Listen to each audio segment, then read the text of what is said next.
is Free Talk Live, and you can dial toll-free to join us here on the radio if you want. The number is 855-450-FREE, like freedom. That's 855-450-3733. We do have the Discord call-in line rooms, although I don't know how well they're working. There have been some audio card issues here with a computer in the studio recently. But you can try them over at discord.lrn.fm with you tonight. It's Mark with you. I'm Ian. Yep. They worked fine for me when I was running the show. Never had a problem, but, glad to hear that. It didn't work at all last night when we did the after show. Right. They can go out 3 times in a night or be just fine. Yeah.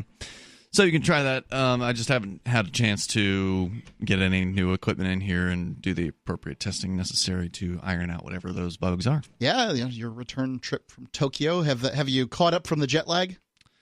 I guess. I mean, I don't know. I slept 15 hours the first day, so I guess that's jet lag. Okay. I mean, I don't know. When people talk about jet lag, I never really understood it. So it's nice to be young.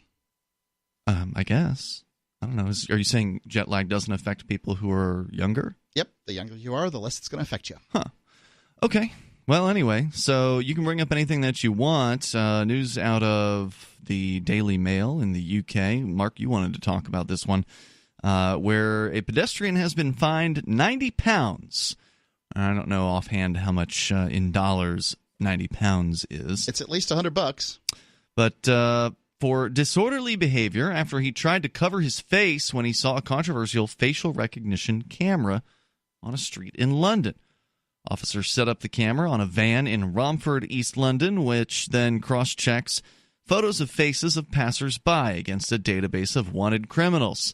But one man was unimpressed about being filmed and covered his face with his hat and jacket before being stopped by officers who took his picture anyway. After being pulled aside, the man told police, "If I want to cover me face, I'll cover me face. Don't push me over when I'm walking down the streets." This is as bad as Dick Van Dyke. Go ahead. It comes just weeks after it was claimed the new technology incorrectly identified members of the public in 96% of matches made between 2016 and 2018. Did you say misidentified? That's what it says. Misidentified in 96% of matches.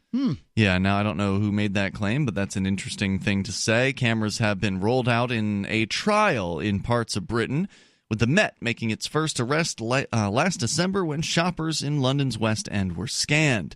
But their use has sparked a privacy debate, with civil liberties groups Big Brother Watch branding the move a, quote, breach of fundamental rights to privacy and freedom of assembly, unquote. Police argue they're necessary. Yeah, well, they're necessary, right? But, I mean, at this early stage, is it worth being stopped, 19 out of 20? It's a little more than that. Call it 24 out of 25, I think is what it is. So 24 out of 25 people who were stopped, presumably in this rollout, were found to not be the people that they were looking for. That's what it sounds like, yeah. And they did make one arrest. So is it worth that, ladies and gentlemen? Is it? Well, the crime and punishment people would say yes. Anything is worth one arrest. Right. And in many cases, these arrests are sort of a warrant for not paying some traffic ticket or whatever. Who knows? Yeah. You never know what it is. I mean, rarely are we talking about the guy that's kidnapped a busload of kids and has been holding them up in his basement or whatever the horrifying thing you might be thinking of. In most cases, at least in the United States, these when officers pull people over and then they run them for warrants, which is, I mean, this common. is what's that? Yeah, that's common. And then they drag somebody off, and that's common too. In many cases, you're just talking about something they didn't know that they even had, and if they did know it, it was minor. It's some old thing that happened that's irrelevant to their lives today. Victimless crime. When you start wrapping these things up, it gets bigger and bigger. The other thing about this is that they're going to get better at this. Sure. The technology will get better. Facial recognition software will get better. It'll get better than 96% miss. Mm-hmm. And at some point or another, they're going to be, 96% right. They have facial recognition at the Bitcoin.com head offices. They've got a camera like a little device that's on one of their doors. You got to show your face to get in the door. It'll unlock if you're the right person. If you're the right person. But it just shows that, yeah, it'll work. Now, also, you got to couple that. Here in the United States, I don't know what it's like in Great Britain, but I know what's going on in the U.S. We have license plate readers. Now, in this country, right, you have people that drive significantly more. I'm sure that's true in rural England, but not so much in London. So you can kind of track, if there's one particular car that drives around the southwestern New Hampshire area, that if you track it, you're going to know where I am most of the time. And that's true for most people in the United States.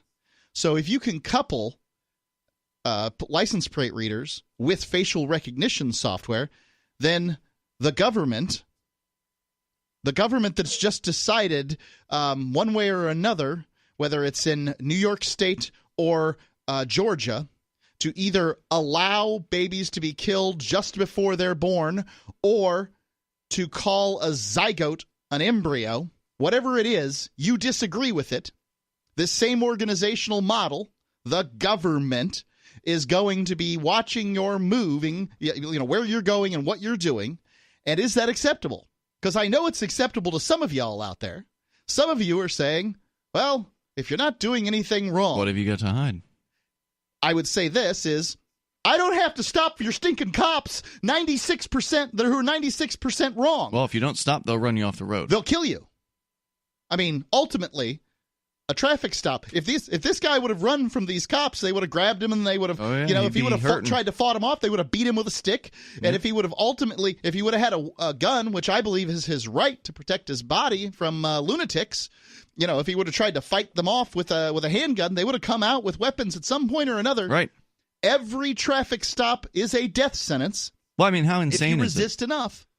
You use the term lunatics. I mean, how insane is it to go and tackle a man because he didn't want to show his face to your camera? Well, it's not insane. It's statist, right? Well, that's insanity. I mean, to hurt people over these stupid rules. But they insist, Mark, that it is necessary to crack down on spiraling crime. I mean, look, the police obviously need help here. They can't do the job, apparently. They need robots. They have made so many things illegal that crime is out of control. Yes, I'm not surprised that violent crime is out of control in London because people cannot protect themselves. It is meaning you can't have a gun, you can't have a knife. You can't have anything. And pretty soon it's just going to be, the biggest person can survive. And maybe the solution is you disarm everybody completely and have facial recognition cameras everywhere, and we're all like a giant ant farm. Mm-hmm. Maybe that's what it is. Maybe we're just pets of the state. I don't think of myself that way. But do you? Yeah. The toll-free number here is 855-450-FREE. That's 855-450-3733. Mark, if it just saves one life. Well, you can show the life it saves. Like they could show, they just reported on the one arrest. They didn't report on all the people that they bothered that were false positives on this. Well, I mean, there were a lot of people. They said 96% of them or whatever were mismatches between 2016 and 2018. So that's a lot of people they bothered. But if they save just one life, isn't it worth it? The Declaration of Independence really says life, liberty, and the pursuit of happiness. And sometimes they don't have that. Fine. I don't really care what they do in London, except that what they're doing is telegraphing this is coming to the United States next. Well, as you already pointed out, you mentioned and I'm glad you brought them up because I was definitely going to, the license plate scanners. In many states, the police are operating those things at all times. Yes. So whenever they're driving around, they are scanning license plates to see who's around them. And I see cops on the side of the road now. I know their radar isn't on because I have a V1 radar fuzzbuster. And I know their radar's not on. What are they doing sitting over there? Maybe they're having a snack. They could be napping. Maybe they're looking at their cell phone. Maybe they're just scanning license plates. Yeah, and there's also other places where they want to put these scanners up on fixed locations. And they may have done this in some states. I don't know. But fixed location scanners that are just constantly going, on the side of the interstate. 855-450-FREE like freedom. If you want to join us here, it's free time.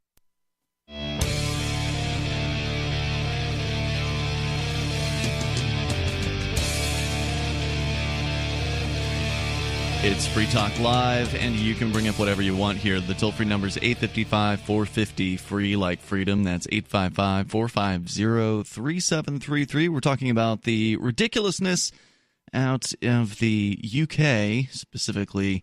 In this case, they're fining a man 90 pounds for trying to hide his face from facial recognition cameras that are, I guess, in a trial run.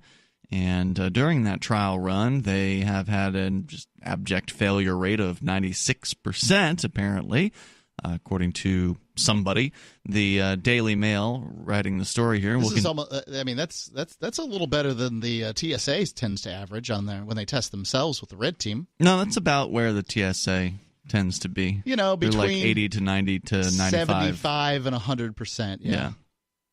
By the way, I do want you to know about Edge Wallet. It is the cryptocurrency wallet of my preference. That's the one that I use more than any other. I actually just used it yesterday. Me too. To pay for my car repair here in town. Had an oil change done and an inspection, and I paid for that with Bitcoin Cash through Edge Wallet. And then I went down and grabbed some lunch, paid for that with Edge Wallet, which is pretty sweet. You can do that here in Keene, New Hampshire. You can do that. That's right. Edge is a great wallet, and you can buy, sell, trade, and securely hold your cryptocurrencies. And that includes Bitcoin, BTC, Ethereum tokens, Monero, Ripple, Stellar, Bitcoin Cash, Dash, and others. You can go to edge.app to download it, or your favorite Google or Apple app store. They have it there, of course. Edge Wallet. There's iOS, Android versions. It's user-controlled. You own your money. It's not somebody else who's in charge of it. So secure your freedom with edge.app. As we continue here, we'll take your calls and thoughts about what you want. We are discussing this story out of the Daily Mail where a man fined 90 pounds for trying to avoid being seen by facial recognition cameras. Apparently somebody was watching, and because this has to be, if they put these things in everywhere, there's not some overseer who's sitting there watching all 20,000 of them at once. So right. They must have somebody monitoring the test units pretty closely. Right. In this case, it's on a van.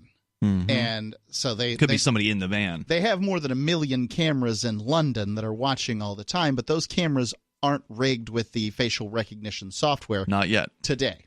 Right. Those cameras just basically are there to sort of record in case they can come up with, for whatever reason, some kind of crime. They can roll things back and say, oh, that bloke there did it.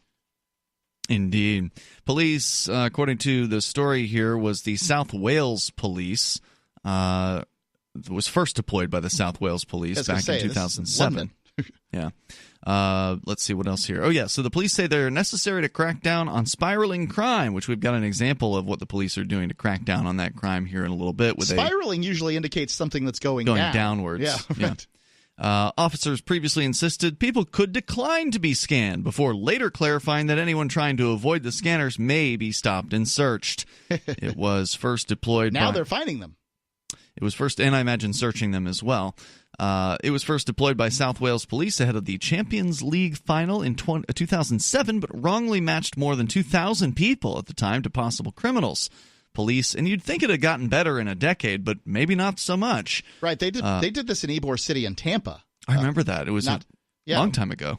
I mean, probably 15 years ago. And they pulled it because it was a failure. Right, because it was freaking out. But at some point, this is going to get pretty good at identifying. They use it on Facebook all the time. Mm-hmm. Would you like to tag yourself? It knows it's you. It's pretty good at it, too. It knows your friends, too. Yes.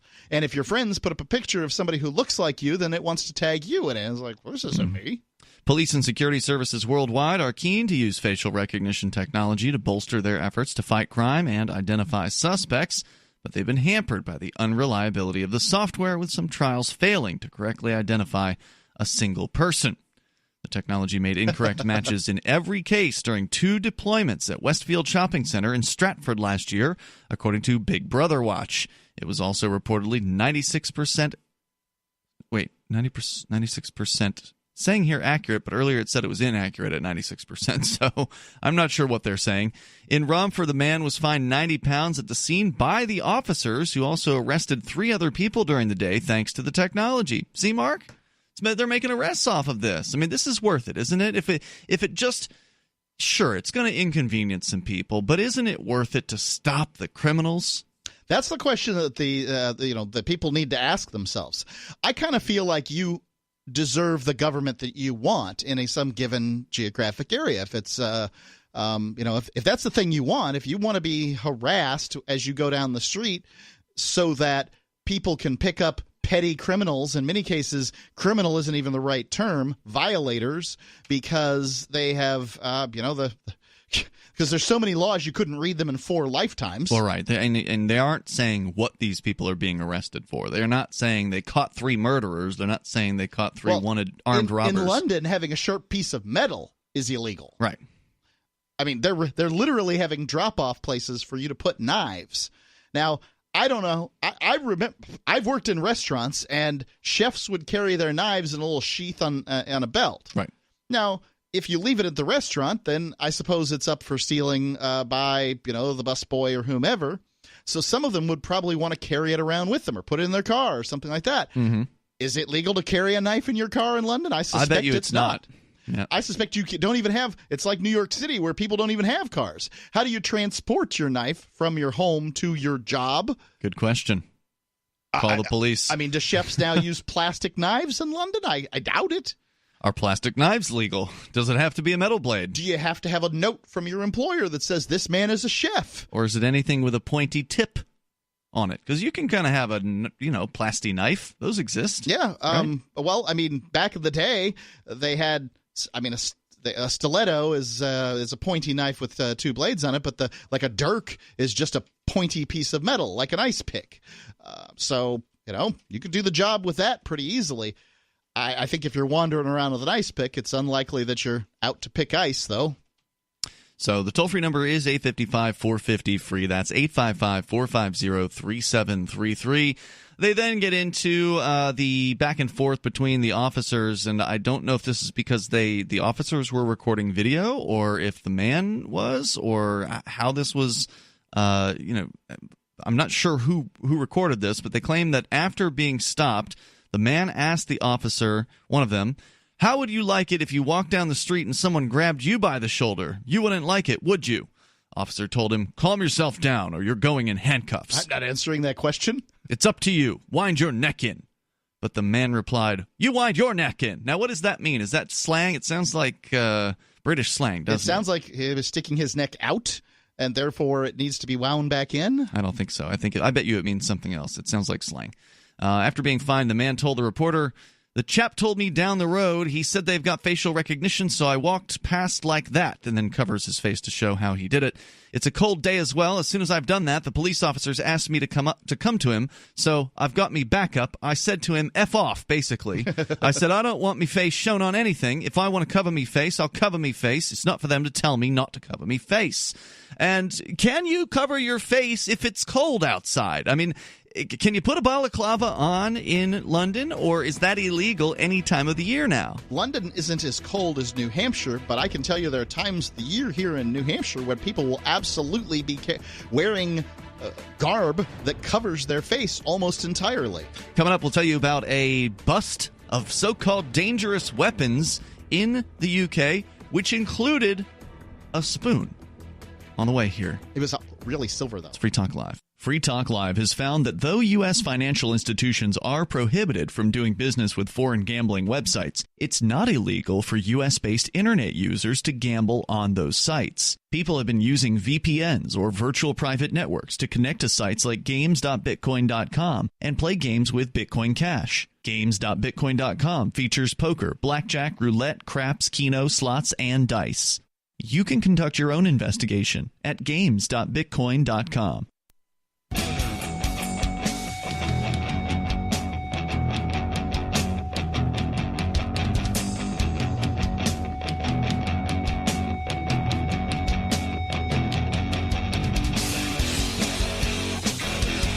Free Talk Live. Dial toll free. Bring up whatever you want. Our number is 855-450-FREE like freedom. That's 855-450-3733. You can bring up anything that's on your mind here on this live Saturday edition of the show. With you tonight, it's Ian. And Mark. And also want to make sure that you know about Bitcoin.com. I just got back from the Bitcoin.com head offices in Tokyo.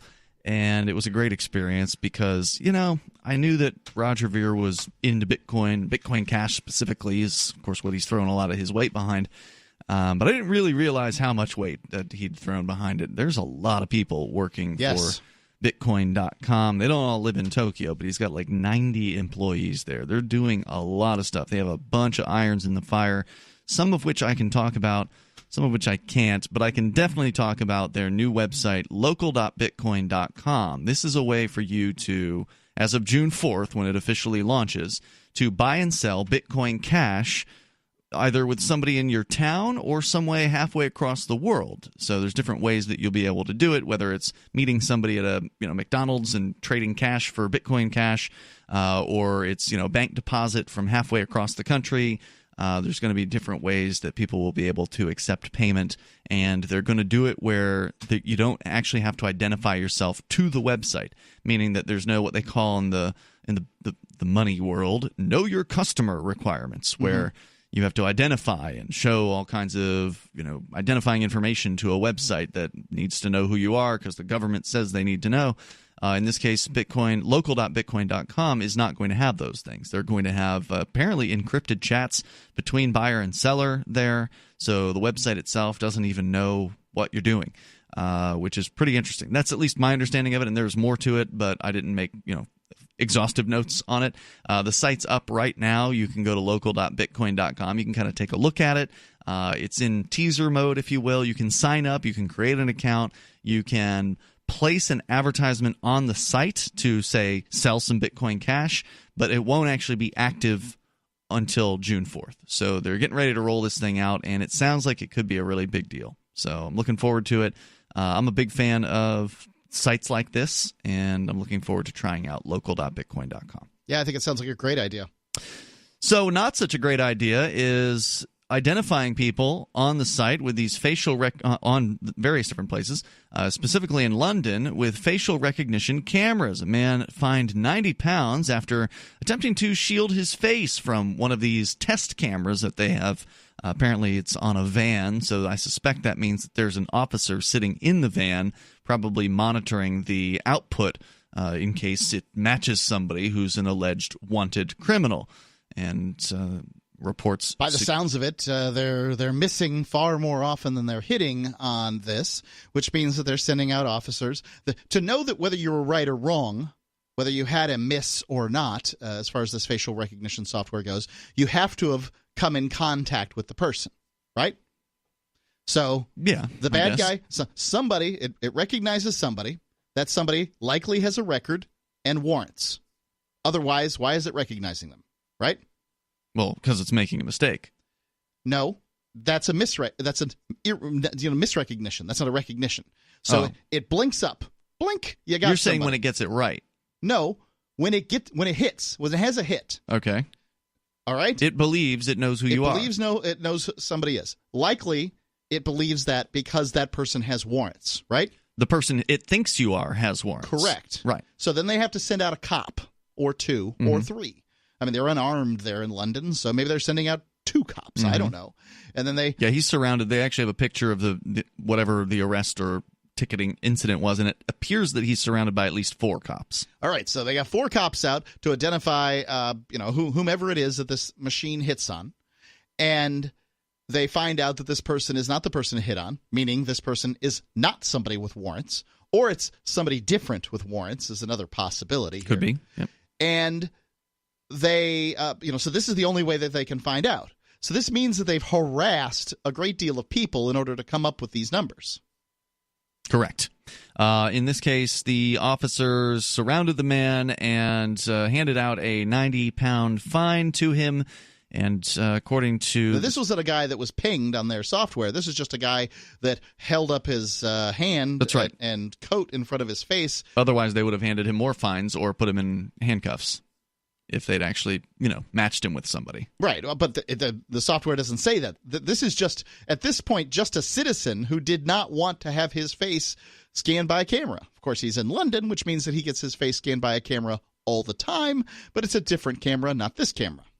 So let's go to your phone calls and thoughts. You can bring up whatever you want here on Free Talk Live. Let's talk to, we've got Jack on the line in in Louisiana. Jack, you're on Free Talk Live. Yeah. Thanks for taking my call up. Wall Will got his redemption today. The horse, there was no horse in front of him that had a muddy track or tire tracks on the racetrack. Are we talking about horse racing? Yes. What about it? Okay. Wall Will, the one that got interfered with in the Derby, got his redemption today. No horse was in front of him. In what causing interference. race? Some of the Kentucky Derby? That was today? Yeah. No, it was the Preakness today. The Preakness was today. Yeah. He said the previous day. Preakness is also a race. Oh, I'm sorry. Right. What? Right. So who are the big ones that are running in this? I know nothing. Well, they had a bunch of them that weren't running, but Wall Will, the one that got interfered with. Water Wheel? War of the Wheel? War of Will. War of Wheel. Will. Right. Uh-huh.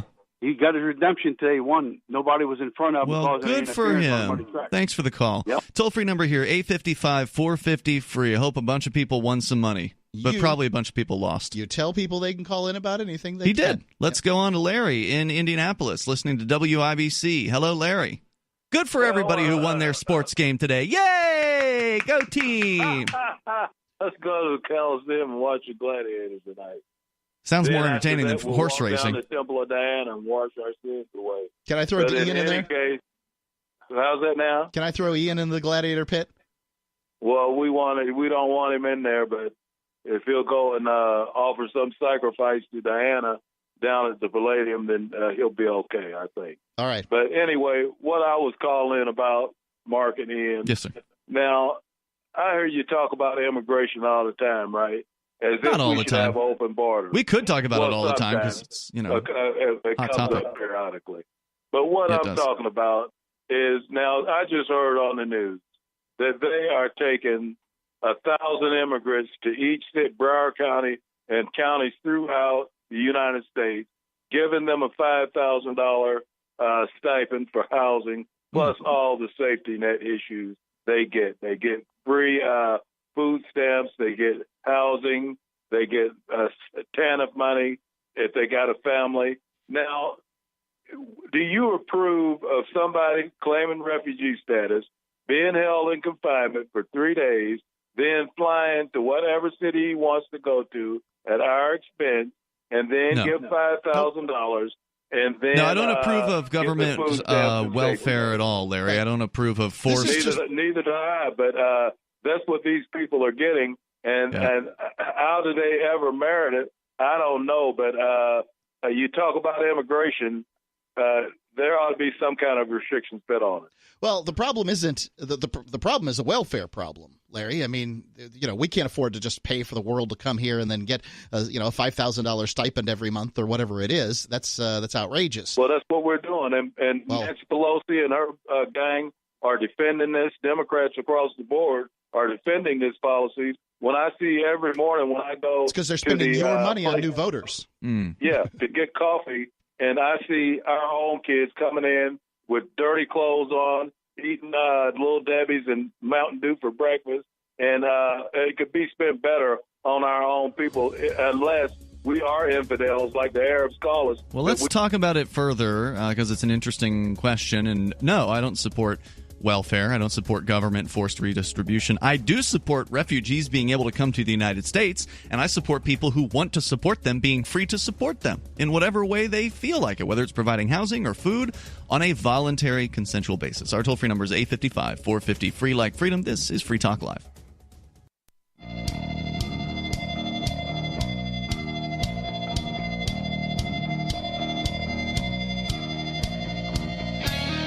This is Free Talk Live. You're invited to join us here. The toll-free number is 855-450-FREE like freedom. That's 855-450-3733. And by the way, I want to say thanks to Robert W319. Robert W319 is a Free Talk Live amplifier. That is what he wanted to be referred to as on the air, because we do say thank you to our Free Talk Live amplifiers. AMP stands for Advertise, Market, and Promote. It is a way for you to back up what we do here on Free Talk Live to help us get on more radio stations around the United States, which we recently just crossed the 200-station threshold, I think about a week ago. So hooray for us, and thank you to everybody who has made that possible. That includes all of the amplifiers, both past and present, There's about 200 of them right now. And in the past, we've had as many as over time. There have been 1,700 people who used to amp the show. And they've left for whatever reason over all the many years that we've been doing this thing. We've been on the air now since 2002, and I think we started the AMP program in 2005. So AMP's been around for about 15 years. So thank you to everybody who supports what we do, and you can do that as well for $5 a month with credit card, PayPal, and also Bitcoin BTC over at amp.freetalklive.com. You'll get some perks, some benefits, some things that we show our appreciation to you, to give you some special access to over at amp.freetalklive.com. If you do that, we certainly appreciate it. It's Ian and Mark here in the studio tonight. We had a gentleman on the line. He dropped off, Larry in Indianapolis. He had brought up the claim that people who are refugee status, I guess, claiming refugee status, are getting thousands of dollars from the federal government, some sort of a stipend. They're getting some kind of a home allowance. They're getting a plane ticket. To as wherever they want to go? Yes, refugees are sort of quote-unquote entitled to a certain amount of money or whatever. Yeah. Yeah, and he asked us how we feel about that, and I think we were both pretty clear, but in case you're just tuning in, I think we're both against it because we are both against government forced wealth redistribution. So I would be against the government cutting anybody a $5,000 welfare check, whether it be somebody claiming to be a refugee or somebody who is, born here in the United States. That's the job of a church. End of story. It should be. And churches or some other organization have mandates to take care of refugees and that sort of thing. So, I don't care if it's the Lions Club or whoever, as long as it's voluntary. Right. And what I say is that free people can cross the borders of free countries freely, or you don't have free people and you don't have free countries. Mm-hmm. Stop pretending. We don't have free people and we don't have free countries. But I agree with you. Do people really say that it's a free country anymore? I don't think they say that. Not very often. No, I don't hear it. Anyway, so no, I don't think there should be any mandate to pay for anything. But yes, I think that people should be able to escape whatever terrifying thing might be happening in what passes for a country where they're from. Absolutely. And if you set this country up correctly, then it's replicatable. But right now it's not, because socialism isn't replicatable. No, it's a disaster everywhere it's tried. And or leftism or whatever term you want to use. I don't even know how to describe the statist social welfare programs that we have. They're not socialism in so much as the state doesn't claim the ownership of the means of production. But yeah, sure. We use that term as a sort of catch-all. So they're run by Republicans and Democrats, the same programs. Prior to social welfare programs existing, you saw wars of conquest. Nations wanted more people and more land because those were good things for that nation. Now, you don't see that at all because nations don't want responsibility. I mean, ladies and gentlemen, would you want Chihuahua or some Baja California or some, directly adjacent piece of Mexico to suddenly be annexed to the United States? There's a resounding no across America because they know that they'd be paying additional taxes for these what would largely be impoverished people or poor people compared to the United States suddenly being brought into the United States. Well, nobody has a responsibility to pay for anybody else's well-being. That's what productivity and hard work are for. And many times, this nation is built by hard-working immigrants who came here. If you want hard-working immigrants, set up a system where you can work hard and do well. If you want a system where you have a bunch of people who want to suck off the teat of a social welfare system, set up that kind of system. But if you don't want that, don't complain that you've got it and that people want to benefit from it. If you want to jump in, you're welcome to join us here. The toll-free number is 855-450-FREE. Let's continue with your calls and thoughts. We have Dave in New York. You're on Free Talk Live. Dave. Hey, guys. How you doing? Dave, what's on your mind tonight? YouTube sucks. Okay. What's happened? What are they doing now? You know how, say, you create a channel and you have maybe so many subscribers, and you people have subscribed to you, and you subscribe to a whole bunch of other people, and so on and so forth. Yeah. And And you created all a bunch of content and stuff. You know, you created this brand channel, and the thousands of hours and the thousands of like the billions of videos you have, and so on and so forth. That the content that you created for your fans and the fans, you know, so on and so forth. Now, let's just say one day you wake up on a Monday or Tuesday and you find out your channel is taken away from you, like it's just gone. Yeah, I mean, that's really the problem with creating on these channels. I mean, this is true for Facebook. At any point, they can just get rid of your Facebook channel. At any point on Twitter, your account's gone. YouTube, it's the same thing. It's really these are the centralized platforms. We've heard about many people being what they call deplatformed, which is what you described, where your channel's just gone. And maybe they gave you a notice, maybe they didn't. Maybe they told you why, maybe they didn't. They're not under any obligation to do any of those things to tell you why. So did this happen to you, Dave? Yeah, I even made a 30-minute video, and I posted it on my Hudson Valley Guy and the #1 channel. It's almost a 30-minute video explaining why YouTube sucks. You can watch it whenever you want. But now wait a minute. Now, for our listeners that aren't clear, Dave is a longtime caller to Free Talk Live. He calls on occasion, and he's always mad about something. That's just kind of what he does. He gets mad about things, but and likes to repeat himself. I'm not clear though here, Dave. Can I go watch this video, or has your channel been pulled? Yeah, you can watch it. It's on my Hudson Valley Guy and the #1. Right, I got you. It's called Yes, My Friends. This is why YouTube sucks. Now, I understood that you had a different channel, actually. Now, the last time you called into the show, you had promoted one called My Own Damn Channel. And I still have that. So did they take that one down, too? Because I'm looking at it right now. It looks like all your videos are there. Although when you're on the home page for the channel, it says this channel doesn't have any content, so that's kind of confusing. Yeah, I don't know how to put any stuff there, but anyway. So they didn't take down all of your channels; they only took down one of them. He didn't take down any of his channels. No, they took down. Let's see. Let me go to my account. Did they give you a notice? Did they send you an email saying, "Dave, we're taking down your content. It's because you violated copyright terms"? Did they give you any kind of ideas to what precipitated this action? Something like it, because I had said something along the lines of, I grew up around white people, You said that in one of your videos? Yeah, it was one of the titles or whatever, or something. I had a few other channels, because I was being quote unquote racist in my videos, I wouldn't doubt that for a second. So now, when in this circumstance, what do? They just say, sorry, you've been pulled down for content, or they say specifically racist, or what do they say? First, they give you like a warning, and then the second time you do it, you can't upload for whatever days, and the second time you do it, your channel is pulled or something, or whatever. So did you get a warning in advance? They give you like a warning in advance, and then, they say, oh, well, if you do it again... Are you a racist? I don't like black people. So you are a racist. Okay, now that's something new. I don't think we knew that about you, Dave, previously, because, like I said, he always just calls in about being angry about something, so we never really find out too much about what he really believes. So you are a racist. How do black people feel about you? Well, apparently you haven't listened to Chris Cantwell's shows in a while. Why would I want to? We don't do that. Yeah, because I call into his shows quite often on Mondays and Fridays. I'm sorry, I'm not a big follower of yours, Dave.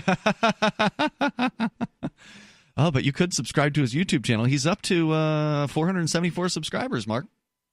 That's because he calls in here, and people want to go watch a lunatic ramble. Plus, he was featured by this hot atheist chick on a recent video because he was mad. One of his more recent calls was he was mad at this atheist YouTube vlogger named Jacqueline somebody. For not sending him topless pictures. Jacqueline Glenn, for not being topless on the internet. He couldn't find any nude photos of her, and so he was very mad at her for being a woman on the internet without nude photos. Thanks for the call, Dave. Sorry to hear you're a racist. That's really disappointing. Toll-free number is 855-450-FREE. That's 855-450-3733. But then again, he's not the brightest bulb in the basket, so I guess that pretty much explains it.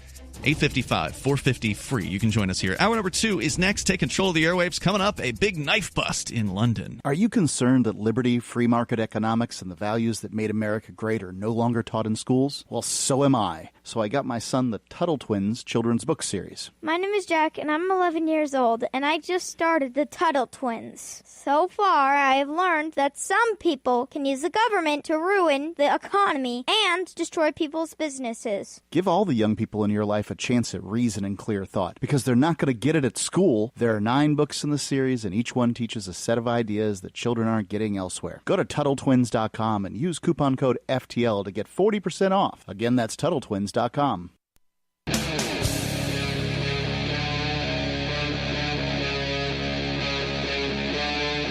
Free Talk Live.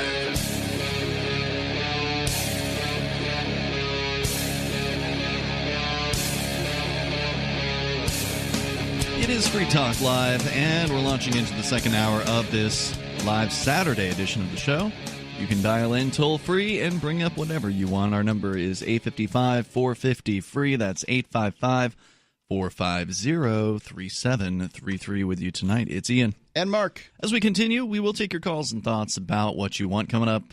We've been focusing on the police state in the UK, where they have these facial recognition cameras in the streets. They're on a test basis. So far, the testing has not been particularly effective. But coming to a metropolitan area near you. Well, and that's part of the reason why we talk about these things, even though we don't live there. There's a very good chance that the technology in question could very well expand right to where you live. China's social credit policy will become a thing in the United States if it works out well in China. There's certainly politicians of all stripes that are watching these programs, and they want to bring them to wherever it is that they supposedly represent. So if don't feel for a moment like, well, it's only happening there, it's never going to happen here. Well, there's a good chance it will happen here. And as you pointed out, Mark, like a decade ago, Ybor City, which is in the Tampa Bay area of Florida, they did install facial recognition cameras in the streets there. It was a miserable test that didn't work at all, but that doesn't mean they won't try it again.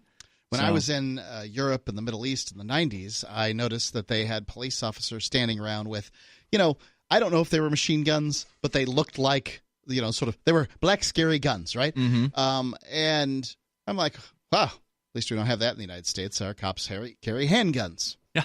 Then 2001 happened. 2001 happened, and then New York City, they're standing around looking like stormtroopers. Exactly. So, these things can happen here, and there's a good chance that they will, and they need to be pushed back against as much as possible.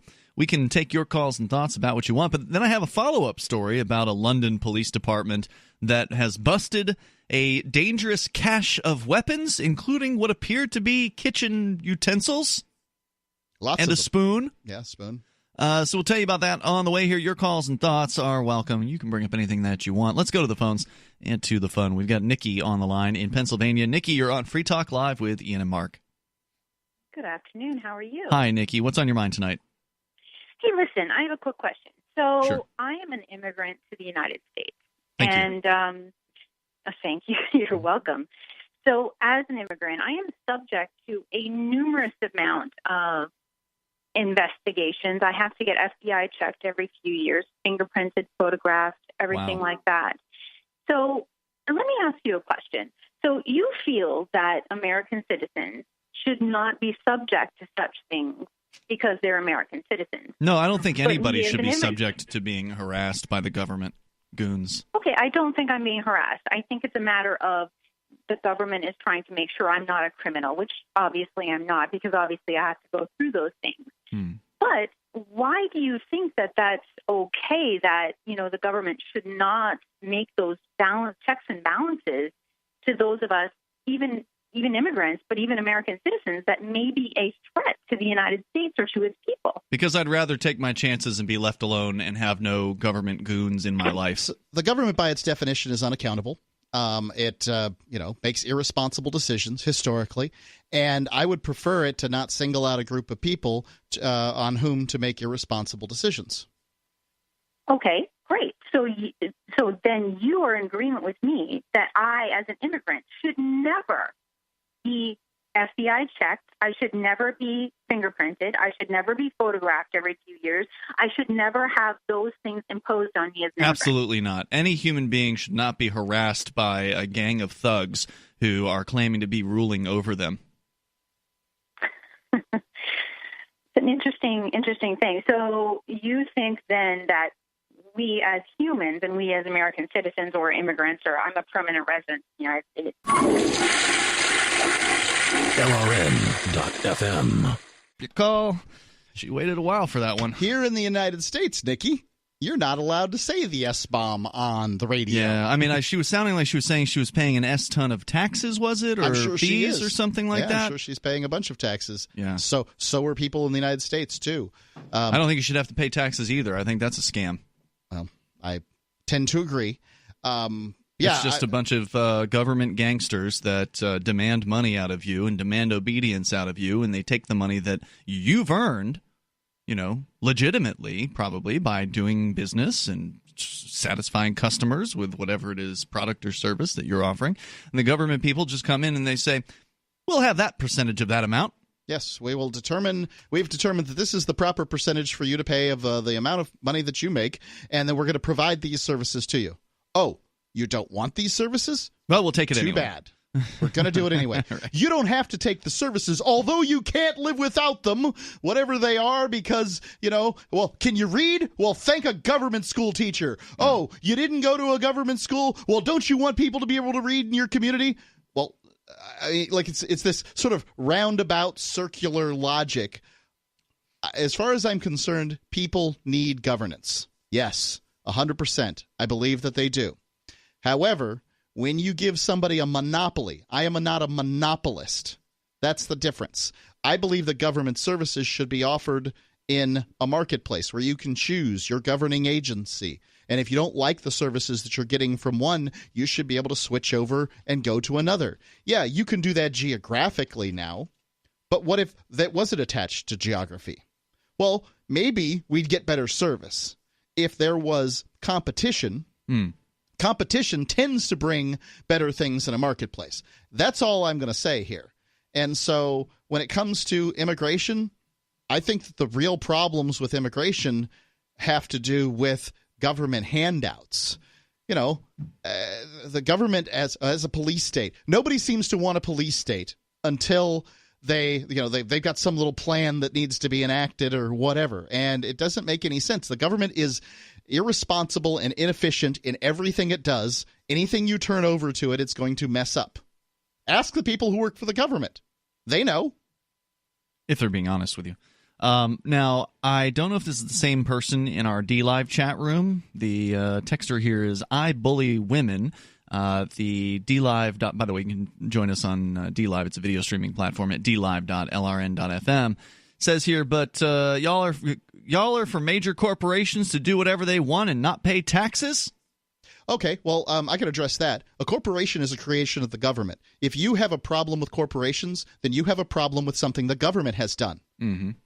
Government also, by the way, are corporations. The state is the only organization that can create a corporation. And if you're an anti-monopolist like me, you don't support the notion of corporations. That's so, right. No, I don't support the corporations doing whatever it is that they want. That's a dodge made by a bunch of people who have not spent any time thinking about this, that are attempting to spend no time thinking about this. Right. Now, whether they've thought about it or not is another question. They probably have thought about how bad they think corporations are. Sure, corporations have only power. There is no power that a corporation has that is not given to it by the state. Right, like it's the corporations, for instance, classically protect from liability. For instance, they protect the corporate actors, the people behind the corporation, from liability for their actions. And this is a protection provided to them by the state, which is, by the way, a corporation. And you forgot to mention that part, but have you ever heard the term municipal corporation? Yep. That's usually the term that is applied to a city or a town. Well, guess what? The state governments are also incorporated. So all of these things are corporations. What is a corporation? It is a concept cooked up by attorneys, people who are in the world of the legal land, the law. Attorneys cooked up this concept to figure, we need to figure out a way that we can help protect rich and powerful people. And that's what they did, because they are rich and powerful people, and they've figured out a way to protect themselves. The United States government, incorporated in 1789. Yeah.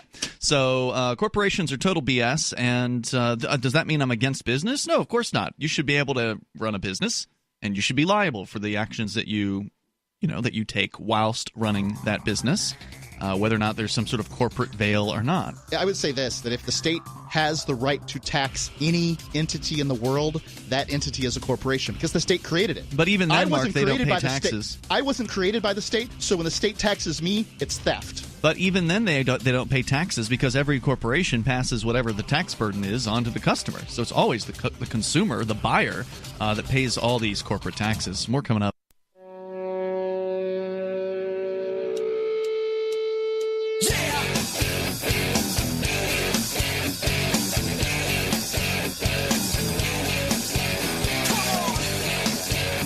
Free Talk Live. Dial toll free. Join us on the radio. Our number is 855-450 free like freedom. That's 855-450-3733. We have the Discord call-in line rooms over at discord.lrn.fm. Tonight it's Ian here. And Mark. And I do want to let you know that Forkfest is coming up and fast. It is less than a month away. At this point, we will be at Rogers Campground in 4 weeks, Mark. We're going to be broadcasting Free Talk Live from Rogers Campground for Forkfest 2019. It will be the third annual decentralized camping festival. There's some libertarian camping festivals out there. This is the one that doesn't have any organizers. There's no central committee. There's no ticket price. There's no ticket. If somebody sells you a ticket, you just got scammed, because there's no ticket for Forkfest. It's just, you got to get your camping site, so you do have to pay for that, whether it's an RV site or a campsite or even a motel room at Rogers Campground. They're very affordable, and of course you can share them with others, and that way you can lower your costs even further. So it's probably the most affordable libertarian camping event out there. Just get yourself up to New Hampshire and come join us in Lancaster, New Hampshire in the beautiful White Mountains, June 13th through the 18th. For Forkfest. And you can go to forkfest.party to learn more about the event. That's an unofficial website linking to the forum and chat room on the Telegram platform, where people have been chatting about a variety of their different plans. Because, as I said, there are no organizers, no central organizers, but everyone is in charge of themselves. So you get to organize anything you want to organize. So if you want to put together a speaker series or a poker night or, cook for people or whatever it is you want to do, that's up to you. And some people have already, thought up their plans of what they're going to be bringing to the event. I know that the guys from AnyPay.Global are going to be throwing parties every single night, including the Big Gay Dance Party, the return of the Big Gay Dance Party that used to happen at the Porcupine Freedom Festival years ago. So that's going to be fun. Jay Noon, our Wednesday night co-host, is heading up what he's calling Man Camp, where people of all ages will be able to learn how to be more manly, I guess. Well, they can learn how to forge. Do manly things. Yes. Yeah.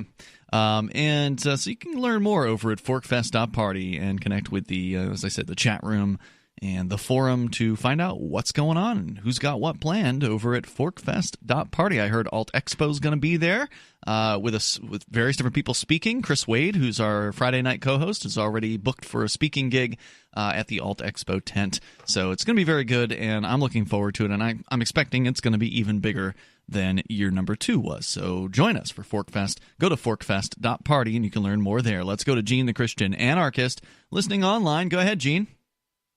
Well, hello, guys. I wanted to, I've fought the government a little bit in my past. I took several cases to the Supreme Court regarding taxes, and I fought the local people on some zoning issues. So I've had a little bit of experience in filing my own paperwork and following the rules of the court, and et cetera.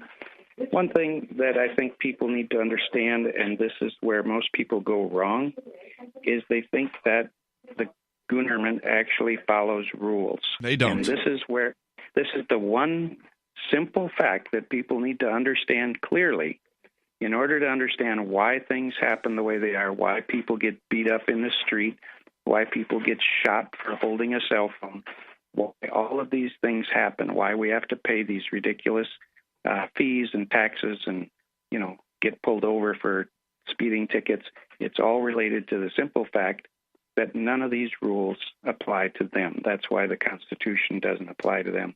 None of it does. So simple little. They just do whatever they want to do. I mean, that's rule. Yeah. It's actually rule number 1. I was talking with Roger Veer about this when we were discussing how the government doesn't seem to follow any rules. Well, they actually have it codified in New Hampshire in the district courts. If you look at rule number 1, this is no joke. It's right there. Pull up every court system has its rules, right? So if you pull up the rules for the New Hampshire district court system, rule number 1 is, and this is from memory, but it's very short. It's the rules may be waived at any time in the interests of justice. So at any time the judge wants to, he can just ignore all of the court rules. And they determine what justice is because they're a monopoly. That's right. And the previous person who was claiming that, somehow corporations are worse than the government. And look, I'm not here. You will not hear me coming on the air and saying that corporations are great. That's a canard. It's a straw man. But whatever. At least with a corporation, I can choose not to do business with them. Yeah, sure, they may be a big corporation, and they may have some kind of control beyond me.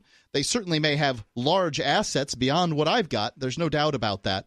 But try not doing business with the government for a little while. The United States government. If you're in the United States, try not doing business with the United States government and your state government and your local government. Just attempt that. Now, and the corporations are all birthed by the government, so the government is their father. Father, mother, or whatever it is. We have a corporation ourselves, for our business. Sure. And basically, we had to beg them for permission to become a corporation, and then we have to follow their rules. Now, if we don't follow their rules, we get in trouble. But they don't have to follow any rules, basically. Yep. So it's the social contract. They'll change it anytime they wish. It's a contract that you never signed, that they change the terms whenever they wish, and somehow people will claim you have to follow it. And then they point to it and act like, well, you agreed to this. Right. You agreed to be these people's serf by continuing to live here. Oh, you mean I can move someplace where I don't have to be somebody's serf? No. If you go anyplace else, then you must explicitly. So I'm implicitly agreeing by living in the place of my birth, but I explicitly have to agree by going to another country and signing a piece of paper when I get there that says that I'll follow all their laws, even though I have no clue what they all are. How could you? And the law doesn't even have to mean what it appears to mean. They can reinterpret it at any time to mean anything they want. Right? Absolutely true. Law and order, my foot. It doesn't exist. So we already live in anarchy. People keep talking to me about anarchy being dangerous. I say, well, you already live in anarchy because none of the rules apply to the people at the top. So you're already living under the warlords that you fear. Great points. Thank you, Gene. Appreciate the call tonight. The toll-free numbers. Yeah, but you get to vote for the warlords, so it's okay. Yeah, I think that's hilarious because when was the last time your vote counted for something? I should have said, when was the last time your vote mattered? It counted, right? So when they counted up the votes, and if it wasn't separated by one single vote, then your vote didn't matter, although it did count in all likelihood. Well, but the other warlord could have gotten into office. So? If enough people had voted for him. Happens all the time in other jurisdictions around the United States. Let's go ahead and take a look at those jurisdictions. Are they markedly different? Some of them are. I mean, certainly you can look at New York State and say this jurisdiction is by far and removed the most statist area in the United States. Yeah, it's the awful. Freedom in the 50 States says that that's true. You can find a handful of places that compete for a freer United States, and you could choose to live in any one of those. But I mean, are you free, ladies and gentlemen, as the country continues to slip down the world's freedom charts? Coming up, you're not even free to have a knife in London. We'll tell you about a dangerous weapons bust. It's true in the U.S., too. They have lots of knife restrictions. Is that right? Yeah. Well, I mean, like you can't carry them out in certain states, I guess is what you're saying. They can't be over a certain length. They have to be folding. We're coming up here. This is Free Talk Live. You love Bitcoin. It's the future, right? Well, no, not if everyone stops using it. I mean, think about it. How many places in your town take Bitcoin? One? None? Let's be real. If this Bitcoin thing is ever going to happen, it's going to need your help. The good news is the guys at AnyPay have your back. We built a website called helpmetakebitcoin.com, and it's a place you can send any business, and they'll be set up to take Bitcoin in 5 minutes. HelpMeTakeBitcoin.com.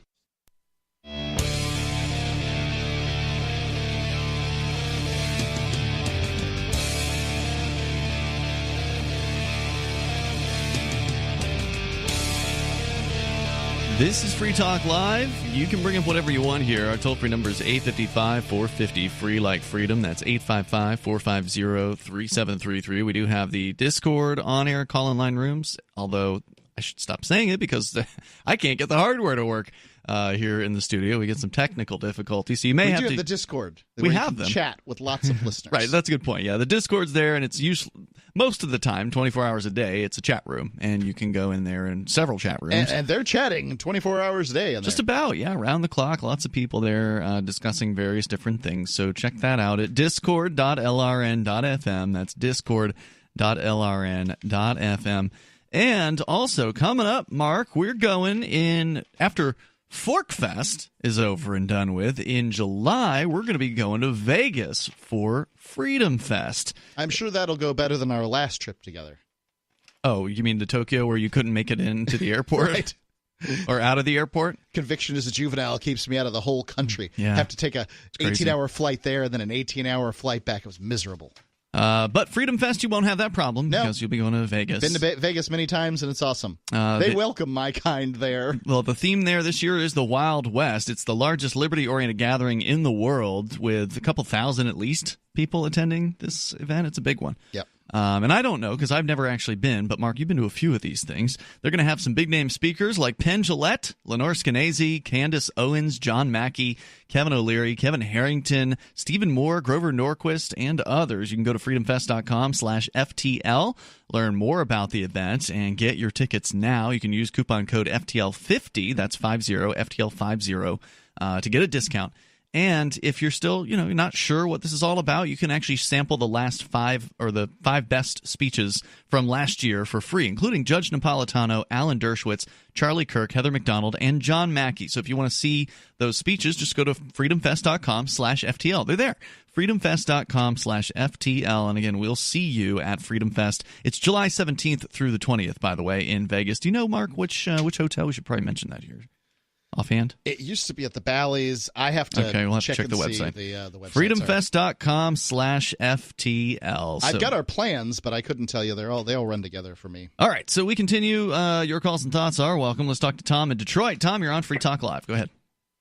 Hey, guys. Steve and Mark, glad to speak with you tonight. As I'm sitting here on hold waiting to get on the show, got some bad news, a little bummed out. Sorry. I've been a major listener and contributor to Mark Stevens, and I just found out that he's pretty much gave up his slot because he can't do the Saturday shows every week. You're talking about Mark Stevens. He's the host of Adventures, or excuse me, the author of Adventures in Legal Land. He hosts a show called The No State Project. Actually, I decided last weekend to stop producing the live version on LRN.FM just because he had missed so many different shows over time. My normal rule is for a podcast, if you're so LRN.FM, for listeners that don't know, is the Liberty Radio Network. It's a little internet feed that I program that features liberty-oriented shows from around the planet. And most of them are podcasts, but there are a few live shows, and Mark had a live show, and he had it for most of the existence of LRN. Yeah, you kicked me on and off several times. Yeah, basically the rule is if you don't produce every couple weeks, you get pulled off the air. And I had never really applied that rule to any of the live shows, but I applied it to the podcasters, which is why you were affected by it, Mark, because you have a podcast called Edgington Post. And so, if you're going to take a week off, no problem. That's no big deal. But if you're taking 4 weeks off, then it's something I got to do something. And so it was just, what happened was there was just too much dead air and too much, like, for instance, as an example, I was in Japan and Mark gave me a heads up that, somebody was in the hospital, or I think his father-in-law or father is in the hospital. And, obviously that's tough. I understand. But I got the notice 2 hours before he was supposed to go on the air, and unfortunately I was in Tokyo at the time, so I wasn't awake, so I had no way of fixing, the automation system to make sure that something were to be on in the place where he was supposed to be on, and so we had dead air. And that wasn't the first time something like that had happened. So I just determined that it really wasn't worth all the hassles and dead air and frustrations to continue producing a once-a-week live show. So I determined that it was no longer going to be on because of that, but that doesn't mean that he's off the network. He's still going to be on just in podcast form. So Mark does podcast his show at markstevens.net. That's Mark with a C, Stevens.net. And so if he recommits, then there's a possibility of sort of figuring things out. No, I'm pretty much done with the once a week shows at this point, Mark. So I'm not really interested in continuing to spend my time, and it's just not worth the time and the hassle for the once a week shows to produce live shows at this point for me. So I'm just going to not do that. And so it's not just going to be Mark; it's also going to be the Torchwood Report. I'm going to be talking to them tomorrow. I just haven't had a chance to connect to them either. So they're still going to be on in podcast form. So they will, Mark will still continue. I actually just put him into the podcast rotation today, so that will continue. So if you're listening to LRN.FM, that's actually going to allow you to do more, or that's going to allow him to be heard more often because he'll be in our podcast rotation rather than just once a week during a live show. So was that what you were calling about tonight, or was there something else that you wanted to share? No, it's not. It's just something that has really bummed me out. I've been listening to Mark for many years. Well, he's still going to keep doing his show. It's just he's got some tough, life circumstances that are making it difficult to show up at a specific time, at a specific moment in time. I understand. And, I totally understand. And he is overwhelmed right now with life. The guy's been doing this for 20 years. And you got to give him a break. He doesn't make any money doing this. He's doing this out of the kindness of his heart. Yeah, nobody makes any money on the Liberty Radio Network. It's just something that is essentially there to focus on the different liberty-oriented shows out there and give them some exposure. So again, there's really no reason to be upset here, Tom. He's not stopping doing his show. You'll still hear the show. He just released one this week, as a matter of fact. It's just when you're doing radio, you've got to be somewhere you got to be in a studio at a specific time, at a specific day, and if you're not there, then you're off the air, and that makes it difficult because podcasts, is a lot easier. If you're producing audio content, it's easier to just be able to do it whenever you damn well feel like it. If you're a podcaster, you know this, Mark. You've got the Edgington Post where you do interviews. You can schedule an interview for whenever's best for your guest. They don't have to be there at 7 p.m. Eastern Time on Sunday or whatever. They can be there at 2 in the afternoon on a Monday. It's a heck of a lot easier. Right, or whenever. So, Mark's having a situation with his family going to the hospital, and he's got to be places where he's not expecting to be. Being able to do a podcast version of the show is going to be a lot more flexible. He's going to be able to continue producing content regularly, although it may not be 4 p.m. Saturday afternoon Eastern Time every single week. It may be on Friday. It may be on Thursday. And the advantage, so what he can do is he can set up a call with his callers, right? Like, so he was doing a call-in show. Call in and talk about, whatever you did that was a legal thing. You can still do that. There are radio programs in America that sound like they're live that aren't. They set up these calls and they do them ahead of time. They stick to the clock, so they're taking the breaks at the same times as they always are.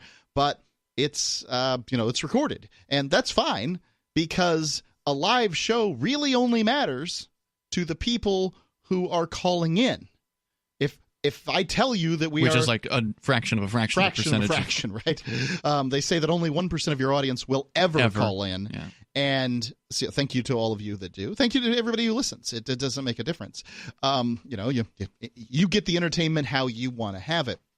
But when I tell you we're live from 7 p.m. to 10 p.m. Eastern Time every day of the year, I am telling you the truth. Yeah. But I could be lying.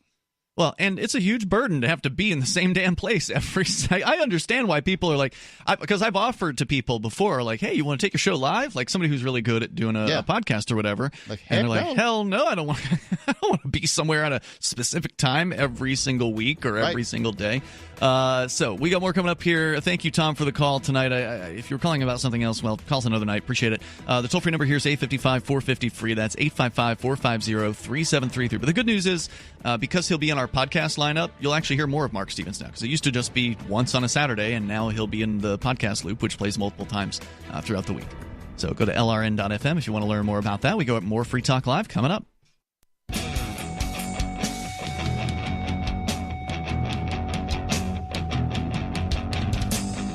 It's Free Talk Live. Dial on in, toll free. Join us here. Our number is 855-450, free like freedom. That's 855-450-3733. With you tonight, it's Ian. And Mark. And you can join us online over at freetalklive.com. We've got a lot of features on our site, and they are free for you. There is a way that you can support the show, though.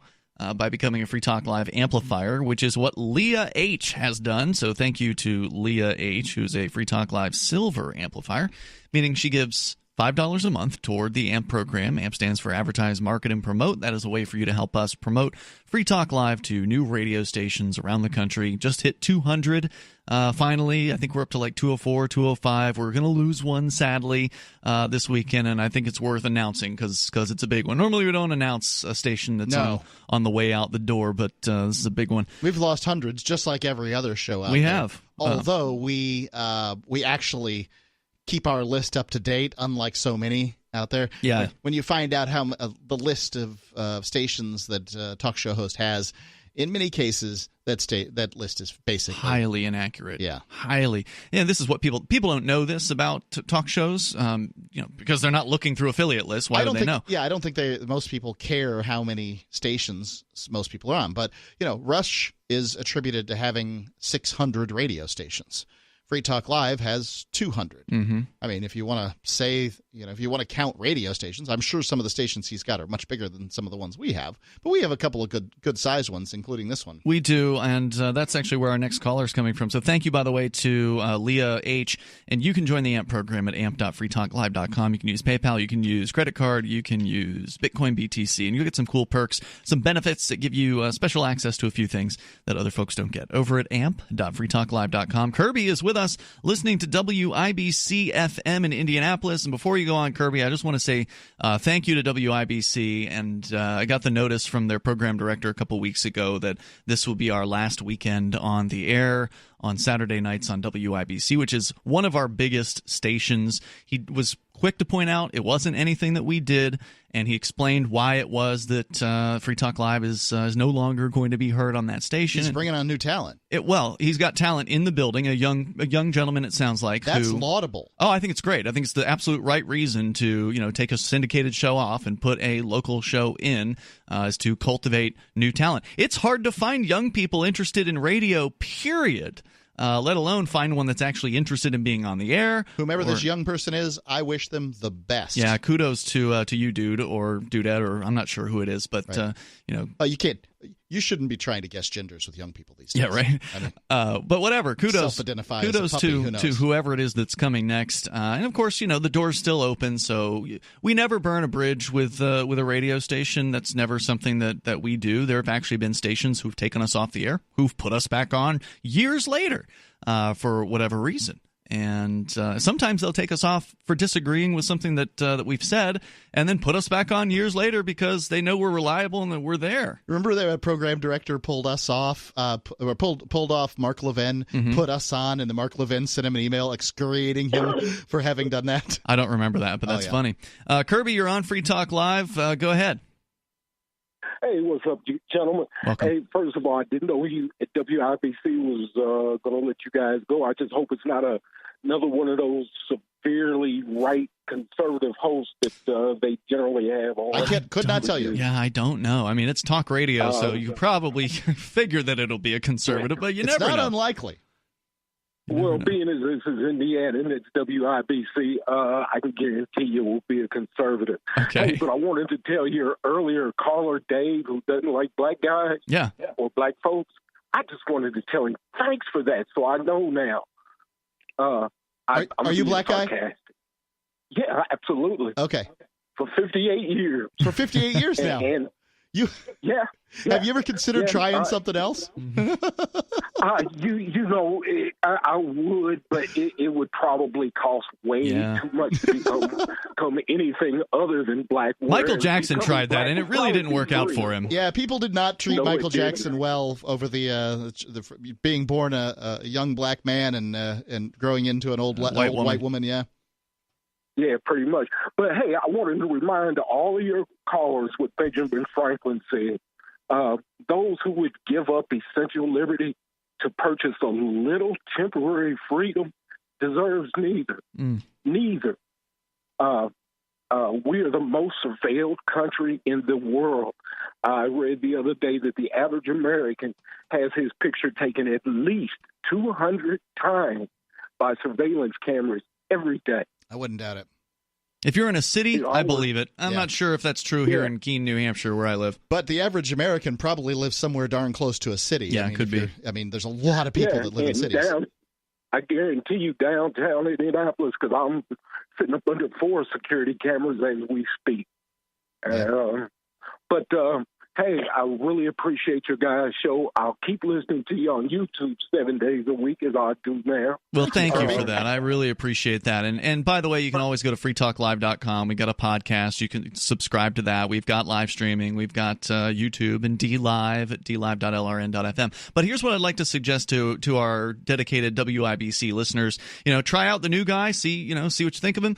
And also, like I said, we're still out there. We're still going to be out there on the internet. And you never know where we're going to pop up next. I think the best thing you can do is contact the program director at the radio station and just tell him thanks for airing Free Talk Live and ask him if there's anywhere else he can fit us in, because there's a whole lot of hours in the week, whether it's in the middle of the night or Sunday nights, because we do this show 7 nights a week, and I know he's loaded up with there's work fresh over content coming in every day of the week from Free Talk Live. So just, take a moment, send an email to the program director at WIBC or call him up during the work week during business hours and just say thank you. His name's David Wood. Great guy, real, pro. And we've had a lot of fun on WIBC. It's been a great station. Not looking for anybody to get out the pitchforks and torches on this guy. No, he's doing the right thing for his station. He definitely is. Hey, I work a block from there. Maybe I'll take him some donuts. I know they all love Long's donuts over there. Wait a minute. Radio people love donuts and pizza and all that stuff. Hey, Kirby, thank you. Cops then, Thanks for the call. Feel free to continue to call in. You don't have to be listening to call the show, but of course it's nice if you are. So thank you for the call. I appreciate hearing from you tonight. It's, and like I said, normally we don't say goodbyes to radio stations, but this is one of the biggest ones that we've ever had. WIBC. Actually, it used to be a Heritage AM station in Indianapolis. Those call letters. They got an FM talk station years ago. So they did one of those things where they had both the AM and the FM simulcasting the same content. But it was an independent FM. It wasn't a translator. Correct. It's a monster FM. It's like 25,000 watts. It's a big FM station. Right. Translators are not 25,000 watts. Yeah, the max translator size is 250 watts. Really? A translator cannot cover anything more than the city of license, as I understand it. So it's at one point, so they did the thing where they were transmitting on both the AM and the FM, and then eventually they split off the AM to, I think, become like a sports station or something like that. It's doing something else now. It's not the same talk station. So they actually did a transition. So whereas a lot of stations will have both the AM and the FM just to kind of maximize the audience, they figured, well, the FM's a big monster station. We're just going to move the whole programming over there. And then at some point after that, they added Free Talk Live to weekends there. So anyway. So keep with us. We're over at freetalklive.com. Our toll-free number is 855-450, free like freedom, 855-450-3733. These are just the ebbs and the flows of the radio world, Mark. As you mentioned, we've, over the years of being on since 2004 in syndication, so for 15 years, we've lost 200 radio stations. And the vast majority of them have to do with programming changes. Maybe. Some of them go out of business. Yep. Some of them change to music Some formats. of them try music for a little while. Then they come back to talk, and when they come back to talk, maybe they're going to do sports. Maybe they're going to do, some you never switch know. to sports and so on and so forth. And it's very rare that we'll actually get kicked off for like the program director doesn't like us for some reason. That's very rare. Yeah, it's happened. It has happened. And obviously, no show is perfect for every station. That's true. And it would be ridiculous for us to presume that was the case. So I can live with it. If we get kicked off because the program director can't stand us, that wasn't the right one for us anyway. Well, it wasn't the right program director. Sometimes 6 months later, the program director's gone and there's somebody new in their slot. That happens too. So there's always changing. A lot of business. stations in this country where it's the owner is the program director, though. In a lot of cases, that's true. I think IBC is owned by a larger company that I forget which. Offhand, I forget which one. In a big city like Indy, that's likely. So anyway, toll-free number if you want to join us here, 855-450-FREE. I mentioned this story about the knives, a big confiscation. They're making the streets safer there in London.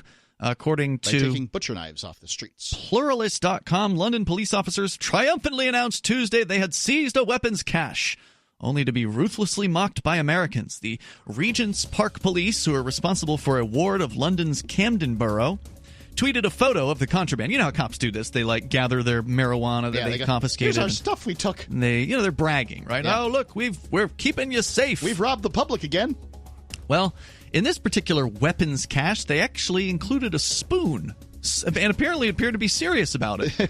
There's more on the way here at 8:55, 450, Free Like Freedom. This is Free Talk Live. Would you like to hang out with Penn Jillette? He's keynoting Freedom Fest this year. I, for one, am thrilled. Freedom Fest is the largest liberty-oriented gathering in the world. They take a Big Ten approach with libertarians, conservatives, liberals, anarchists, capitalists, and just open-minded people mingling together to hear real debates, share real solutions, and converse freely. This year's theme is the Wild West, a time of liberty and opportunity, or a time of anarchy and violence. Maybe both. Go to freedomfest.com/FTL and get your tickets now. freedomfest.com/FTL. Not convinced yet? Hey, I understand. It's a high-end event. Even with coupon code FTL50. Sure, you're likely to receive investment advice that'll make that sum seem paltry, but I have something special for you. Go to freedomfest.com/FTL and you'll get the 5 best speeches from last year for free. Call it a test drive. Do yourself a favor and go to freedomfest.com/FTL. freedomfest.com/FTL. Use coupon code FTL50 for a discount.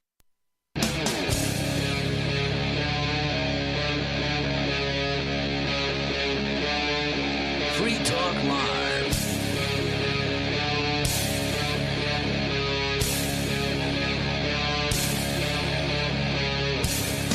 Free Talk Live. Dial in, toll free.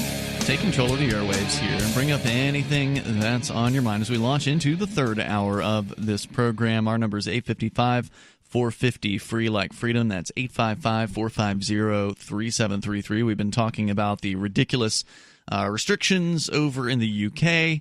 They've got new camera systems that they're employing to attempt to identify people through facial recognition. One man was fined £90 for attempting to avoid being seen by one of those cameras. It didn't appear that he was wanted for anything. He just didn't want to be seen because, well, shouldn't you be free to hide your damn face in public?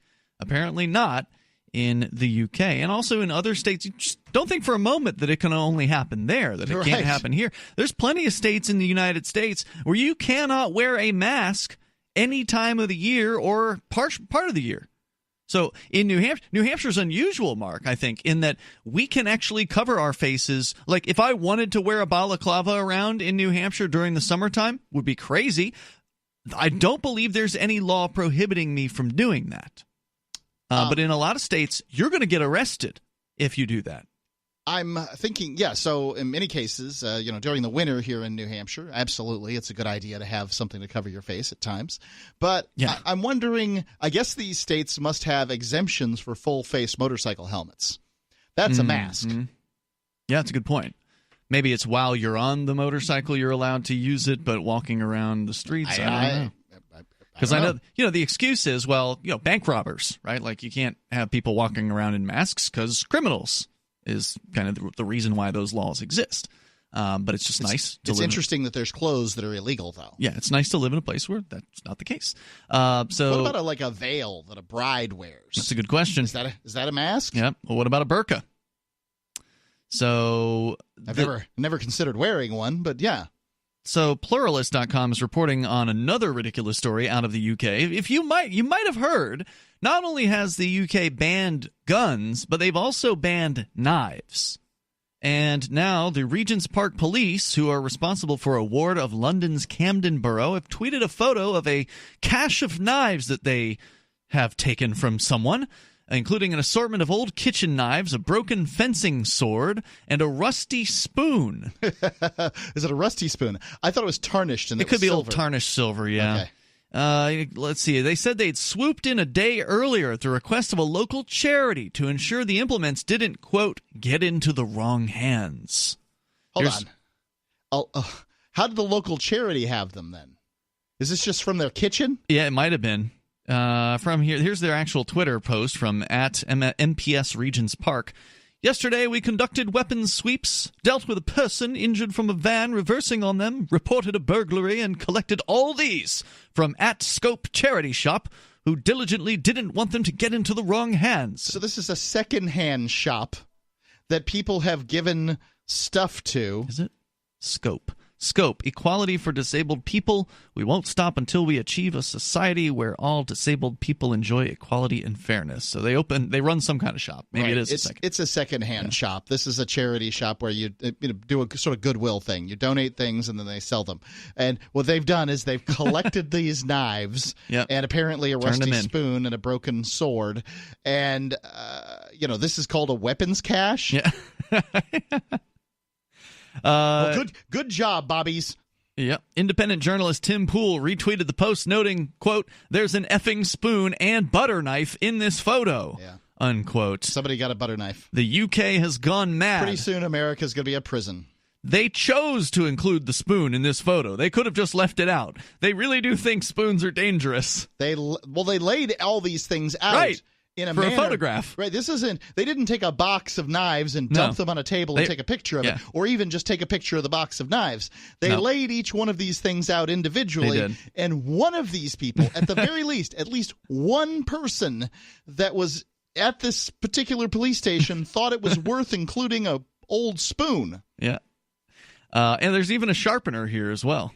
Looks like, like a knife sharpener. Like a rock, a whetstone? No, the long one. The long. You could run somebody through with it. Okay, probably. Well, the knife sharpeners are rather dull on the end. Right. I mean, it's a pokey thing. You could poke someone with it. Strapped it to the hood of your car and ran into somebody, it would go through them. But you're going to make somebody very angry if a regular male adult, if you poke him with a knife sharpener.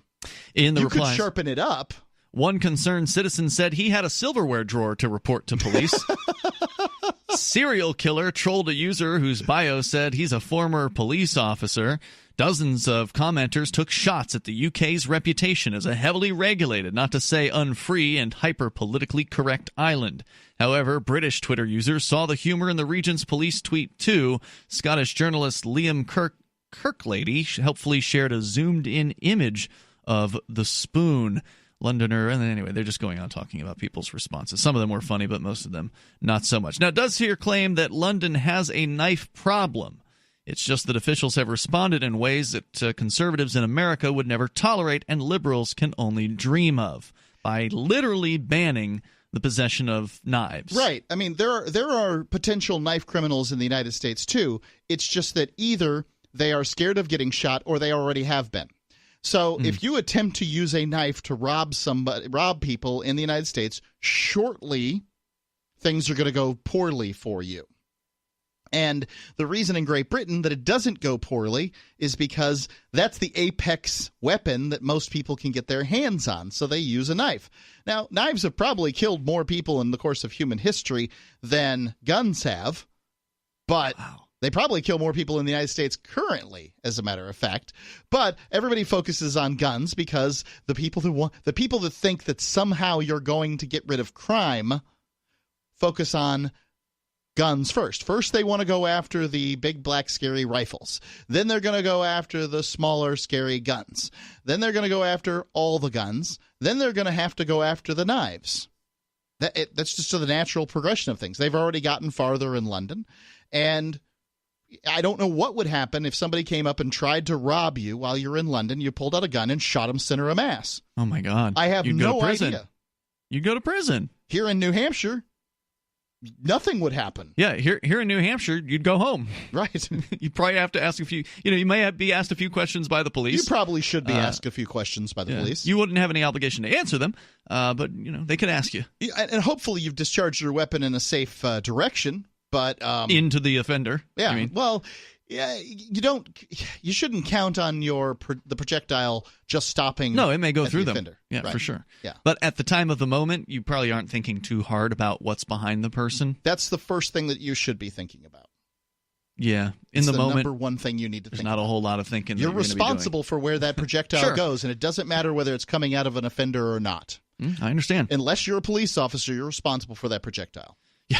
It's true. There have been cops who have just blasted away in the streets and hit innocent people and never actually caught any kind of charges. Then they go on citing more of these tweets from these bureaucrats in London. Here's one from the mayor of London with some tough talk. Oh, boy. No excuses. There is never a reason to carry a knife. They weren't carrying a knife. This was from a secondhand shop where people had turned in kitchen implements. Yeah, he's not responding to this incident. It's just an example of the tough talk surrounding knives in London. I carry a knife every day because and it's there's useful. Reasons. Yeah, you can cut things with it. I used to be a farmer, and when I was a farmer, I used the knife a lot. I get used to having a knife, and I use it regularly, maybe once a day, once every other day or something, and it's nice to have it on my belt.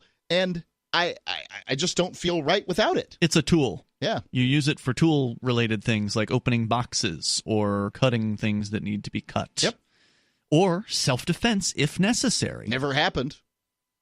It could happen. Self-defense happens millions of times in the United States, across the U.S. in various different ways. So, hopefully it won't happen. But if it does, if you do need to defend yourself, it's not a bad thing to have a weapon on you. So, the idea that there's never a reason to carry a knife, there are thousands of reasons to carry a knife. There are millions, more than a million situations. There's more than a million situations. There was a 1996 study in the United States by the Center for CDC, and they determined that more than 1 million times per year, guns are used to de-escalate situations and prevent crime. Well, if you thought that picture from Regents Park Police was stupid, Mark, I got one that may actually top it.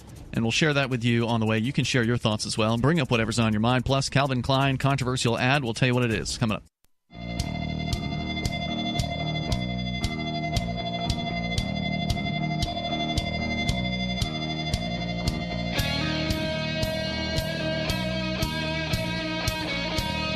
This is Free Talk Live, and you can take control of the airwaves here. You can bring up whatever's on your mind.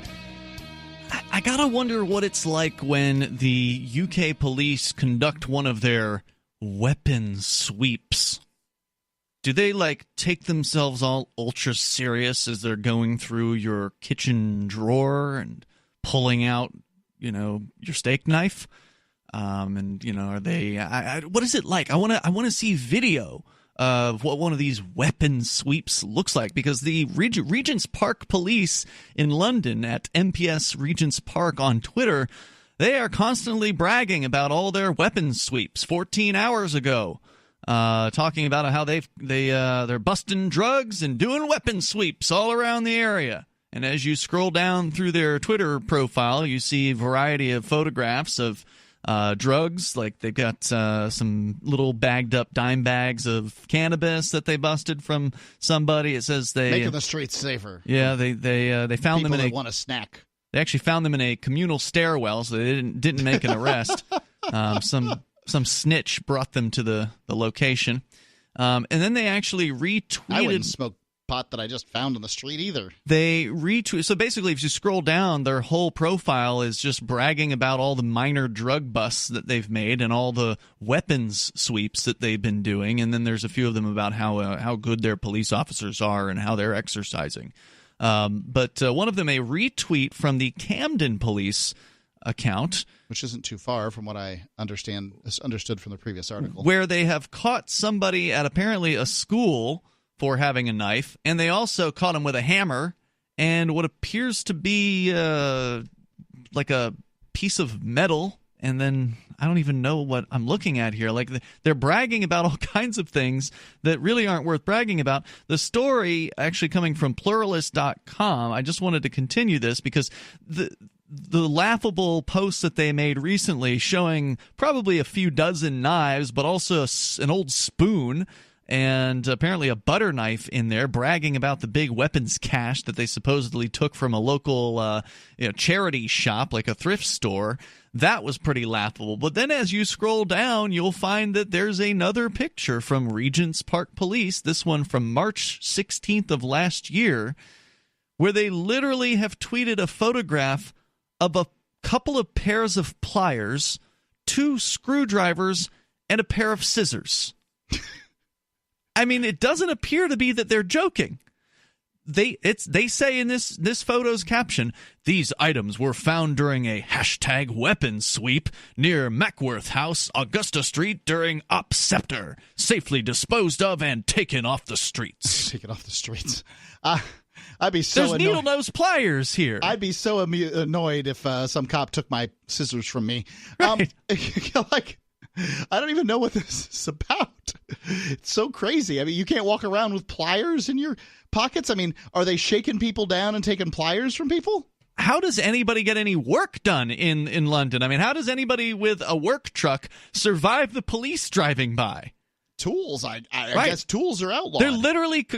I'm looking at another one here. This is from the Jubilee Police, also included at the pluralist.com article. Yet another legitimate police account where it's a shot of a handful of rusty tools, including an old rusty wrench. Rusty screwdrivers, a tiny little blade, like maybe a 2.5-inch blade where the actual handle is twice as large as the blade itself, and even like a putty knife thing, like one of those things that painters use. Sure, you can sharpen any of these things up, but this is how ridiculous it gets once you basically outlaw tools. A gun's a tool, admittedly, but knife is much more of a tool. It's a very simple tool that man has used for a long time. And yes, I'm willing to admit that the knife was probably the second tool created, and it was probably used very, very quickly to end a life. And the caption here on this from the Jubilee Police: today, officers conducted weapons sweeps in Sandhurst Road and Mottingham Road in 9. Several items found in bushes at the back of Sandhurst Road. #combat knife crime. And that's this picture of a bunch of old rusty tools. Look, the reason they were thrown in the bushes is because somebody decided they didn't need them anymore because they're old, crappy, rusty tools. These aren't weapons. Well, look, I don't know. The thugs in the vicinity may very well be using rusty tools because they've got That's nothing all they else. have. Well, by the way, that means that everybody else has nothing to defend themselves with, but that they can just carry around easily. If a guy comes up to you with a good-sized wrench and you've got nothing to defend yourself with, well, good luck to you. The bobbies obviously aren't going to be around. They can't even catch the guy with the wrench. They've got to find it in the bushes later. Let's go to David. He's in New Mexico. David, you're on Free Talk Live with Ian and Mark. Yeah, another day in unnecessary censorship. Okay. Hi, my name is Jack, and I'm 11, and I just finished the Tuttle Twins, bleep, and that taught me bleep, bleep, and bleep. What? What are you referring to? Unnecessary censorship is just sort of what's it would be funny to censor certain words out of things. Oh. And I did an ad with my son. Yeah. And so what David's saying is it wouldn't be funny if you censored the ad and it would sound like Jack was cussing. Okay. Gotcha. Was that what you're calling about? You can't tell jokes to Ian, David. I thought he was saying someone censored the Tuttle Twins ad. I couldn't understand why that would. To Ian, David. You didn't laugh either, Mark. I do. He knew where it was. He's too fast. He already knew where it was all going, and so he had his little inside laugh. But the judge in question. One more fact that you don't know yet, Mark. You haven't heard this one, Mark. Which judge in what there's question? There's a body in the New Mexico Truth or Consequences, aptly named town in New Mexico, where judges are criminals, basically. In the New Mexico Judicial Standards website, you can read this for yourself if you want. It's a PDF. Judge Pamela D. Smith. One more fact in the case of where she stole the dead man's money. She also stole his body. Oh my! When the family finally found out months after the judge and her husband Randy Smith stole this money.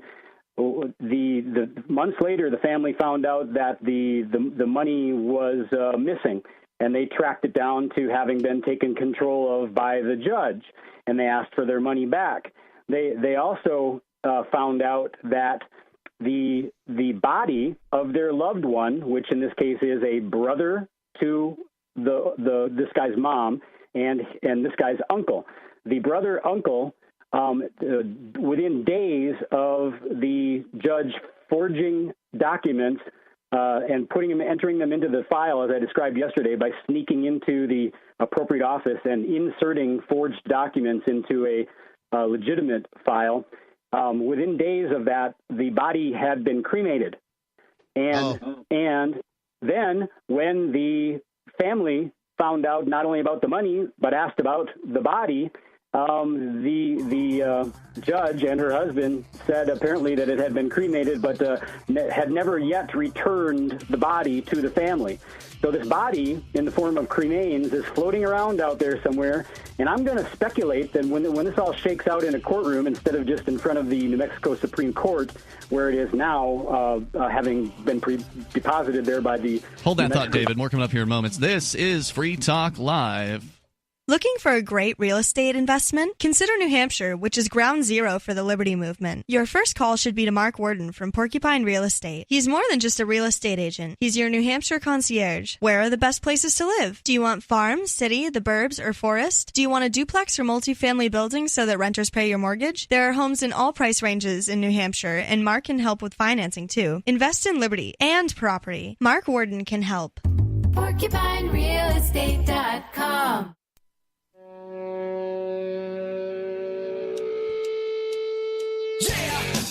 Free Talk Live. It's the live Saturday edition of the program. The toll-free numbers are available to you. Should you wish to join us here, our number is 855-450-FREE like freedom. That's 855-450-3733. And with you tonight, it's Ian. And Mark. And also want to make sure that you know about our various different features on our website. You go to freetalklive.com, and you can interact with other Free Talk Live listeners on our forum. You go to forum.freetalklive.com. You'll find other people there talking about a variety of different things, and it's free, like all of the features on our site. That's freetalklive.com and also forum.freetalklive.com. We go back to David. He's in New Mexico. You're talking about a corrupt judge who was cooking the books, literally inserting falsified reports and pages into court files in order to extract money from people. Is that right? Yeah, they were trying to steal, it was $280,000 in this guy's estate, and she was in control of his estate because she was both the judge and the medical investigator in this county, Truth or Consequences, New Mexico, and they seized upon the opportunity of the guy having only just a couple living relatives that were involved in his life. They seized on that opportunity to try to steal that $280,000. So they forged some documents, and they transferred all the money into their own accounts, and they did a whole bunch of other things. But the one fact that I'm focusing on today is that that leaves a body that you're denying the family the body. You're also denying the body a funeral. And then like I said, they cremated this guy without any authorization from the family, which would be a problem for some people's religions. I don't know which religions they are, but some religions don't allow for cremation. And they didn't ask. They just decided this is the easiest, and it is the easiest way to take care of a body. This is the easiest way to take care of him, so they cremated him. Did they at least give the urn and ashes to the family? Well, there's the salt in the wound. I was getting to that part. And when the family discovered that their brother had died months after the fact, because the state, Pamela D. Smith and Randy Smith in particular, denied them that rightful information. When they found out months later, they inquired about the assets, the personal possessions of value, and the bank accounts, and they also inquired about their uncle.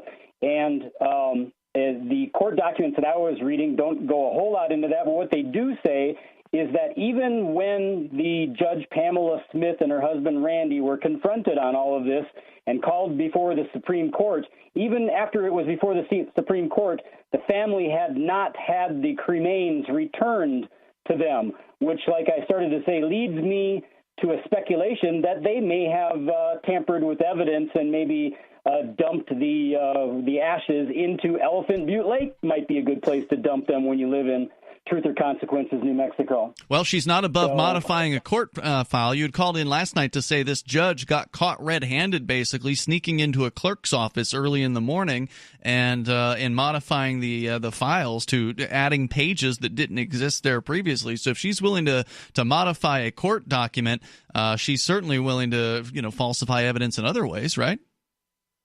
Yeah, and those are just a couple of the most egregious thing that she did. Like I said, it's really entertaining reading. If anybody wants to read her file, what was her name again? The judge?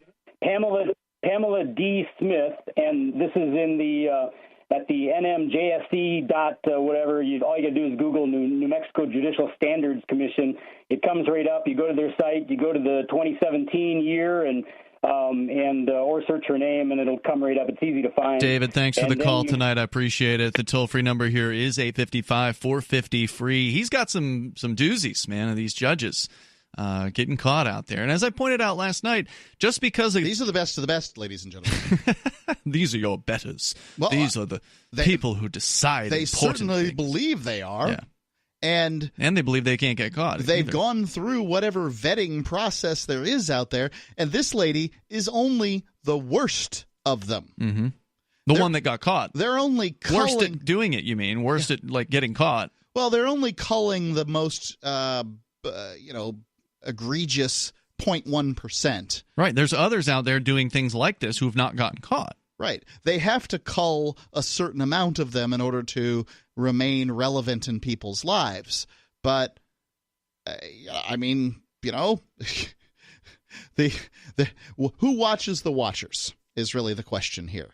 Apparently CCTV cameras. This was citizens that found this. Yeah. This wasn't law enforcement. This wasn't some kind of special judicial branch or anything like that. This was citizenry. All right, so moving to the Calvin Klein ad. Mark, have you heard about this controversy over a female model kissing a female robot? Was it a real robot or a real female model? Like, what are we talking about here? I honestly am not clear on if this is a physical robot or an animated thing. Okay. That was it's not clear because it looks pretty real when you're watching this 30-second video. They've got these latex mouths that are going over these animatronic figures that they're calling robots these days. But at this point, we don't have androids, right? Like C-3PO isn't wandering around. No, it does kind of show that things are going to be closer to Data than they will be to C-3PO, though. Calvin Klein, this is from USA Today, is apologizing after the fashion label came under fire for a video campaign showing model Bella Hadid kissing female robot Lil Miquela. And that's a problem. Why? That's what this is so, surprising for. I mean, I guess we shouldn't be surprised with how, triggered and sensitive everybody Somebody is. needs to be apologized to for this, but I'm just wondering why they need to be apologized. I understand. Nobody needs to be apologized to. Somebody needs to be apologized for everything. Every time I open my mouth, I should be apologizing to someone. That's how it's become. For something. That's how ridiculous society is. Broken the world is. Western civilization is so messed up, you have to give a trigger warning before you speak, and if you don't, you must apologize for it. The 30-second, I mean, there's just so much stupid here. I don't know if we can break it all down in the next segment here, but the 30-second ad drew backlash since Hadid identifies as heterosexual. You had a heterosexual woman kiss a robot that's shaped like a woman, and therefore that's a problem. If you want to take pictures of lesbians, find real lesbians. I just find this so stupid. I mean, do you remember back, I think it was in like the 1990s when Tom Selleck was in some movie. Was it Brokeback Mountain or was it before that? No, maybe it's like a TV show. Like some actor who is not a homosexual played a gay person on television or in a movie, and the opinions about it was like, well, this is just wonderful. Look at this. This is a heterosexual man playing a homosexual. I don't know that Tom Selleck did that, but I know that who's Ferris Bueller's Day Off? Ferris Bueller. Oh, yeah, Matthew Broderick. Somebody, yeah. He played in Torch Song Trilogy and did a fine job. I can understand Why? But like back then, it was like people were happy that gay people were even being represented at all in the media. Representation was there, sure. Right? The fact whether or not it was a gay person playing a gay person or not was immaterial. Now, well, you can't pretend to be gay. You need to hire a real, quote, there are plenty of real LGBTQ models that could have been used, said one critic of this. Well, that's probably true. But if the fact is if you're not getting lambasted on Twitter, then you haven't, whatever it is that you have has not yet made it. I mean, you're not doing it right. Yeah, I mean, if you're not getting excoriated in the comments of YouTube, then you're not doing it correctly. And this happens on the left and the right. It's not the left or the right that's responsible here. They're both a bunch of bedwetting little namby-pamby snowflakes. Yes, they think they're special. They think their opinion's important, and they put it out there in the most vile and vitriolic manner. And then you have to apologize to them. No, I don't. Ladies and gentlemen, your opinion stinks. Just like mine. I'm married. You can't do anything to me. I'm already dead inside. The toll-free number here tonight is 855-450-FREE. That's 855-450-3733. I mean, I don't even know if Calvin Klein's walk-back statement is even worth sharing here. We'll take your calls and thoughts. I want to know how much they really did it. Is it just a knee-jerk or what? Well, they don't appear to have actually pulled down the video because I can still access that. So I don't know. Does that mean they're not really that sorry if the video's still on their YouTube channel? More coming up here in moments. You can bring up what you want here. This is Free Talk Live.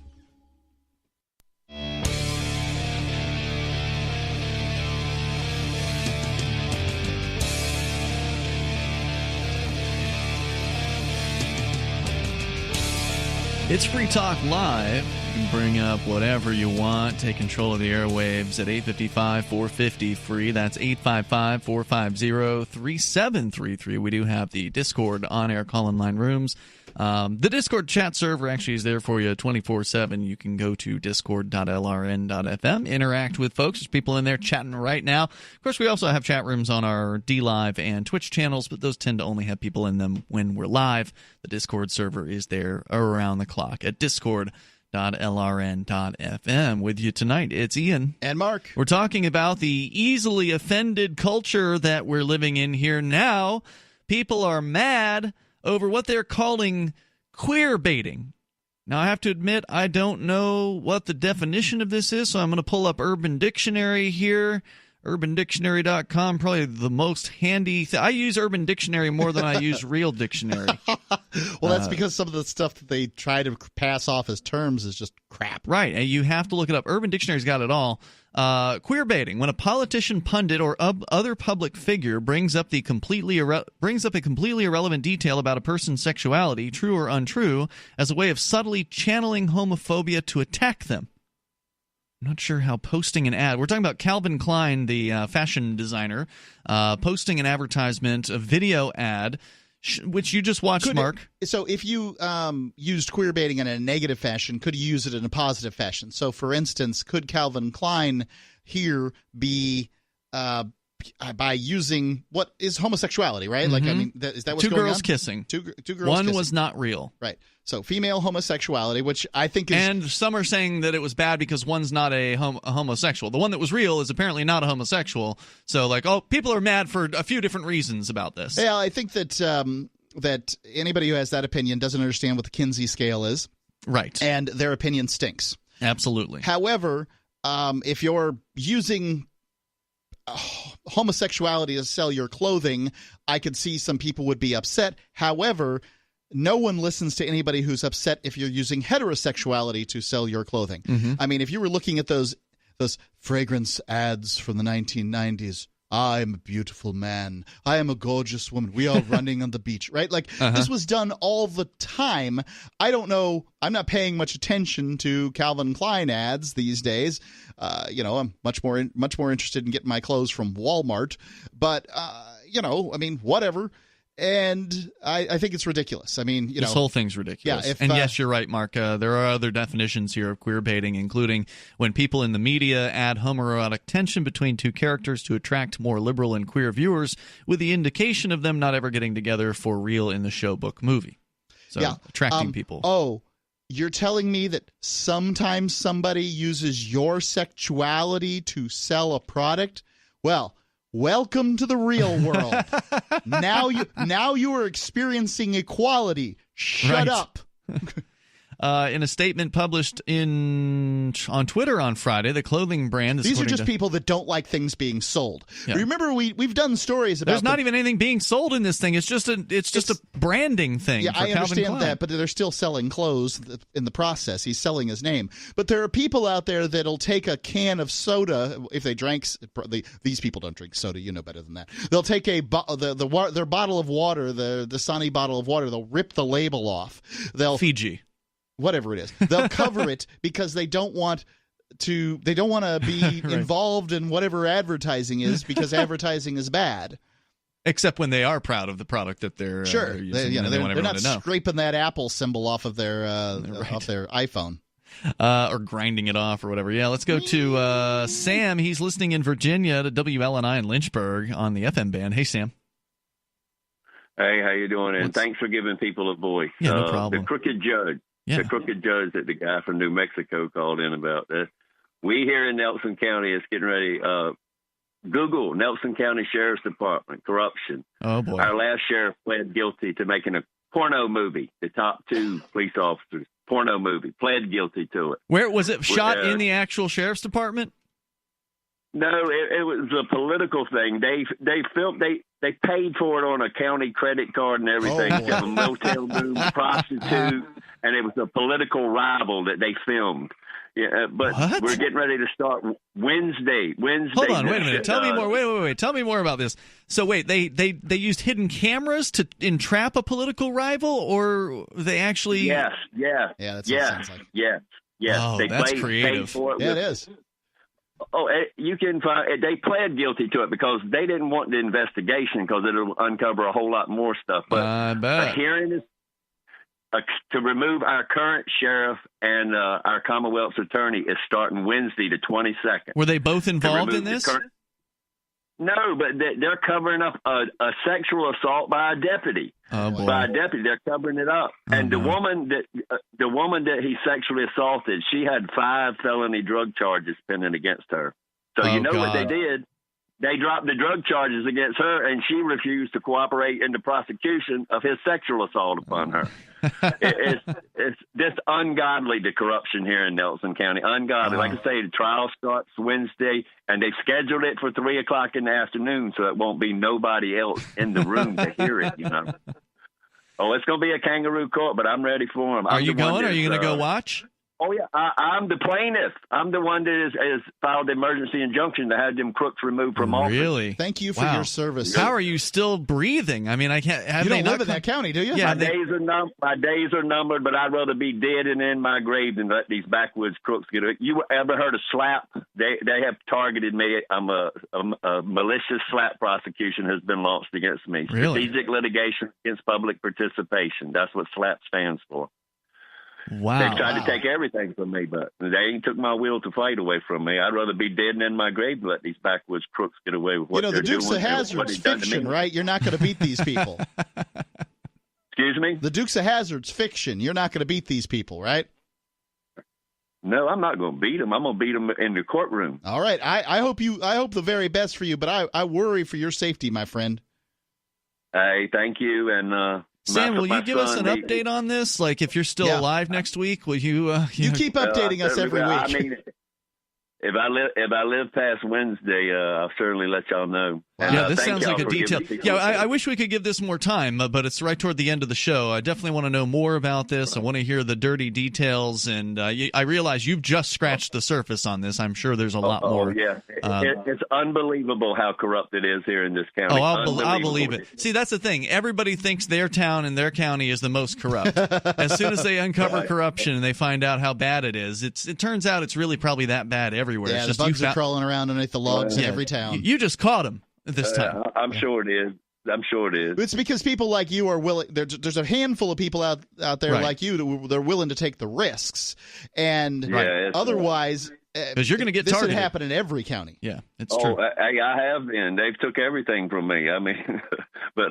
like I say, I'm not afraid. Good for you, Sam, and thank you so much for calling in and sharing that with us tonight. Appreciate you and appreciate your call. I appreciate anybody like that who's willing to go up against this entrenched bureaucracy of these people who have no accountability, virtually no accountability. I mean, every now and then when the evidence is so overwhelming, as it may be in this case, as it may have been in the case of the judge that our caller made, the phone call earlier about, when the evidence is so overwhelming, when the government feels like crap, you really caught us this time. All right, well, we need to hang this one out to dry and make sure they think that we're still legitimate.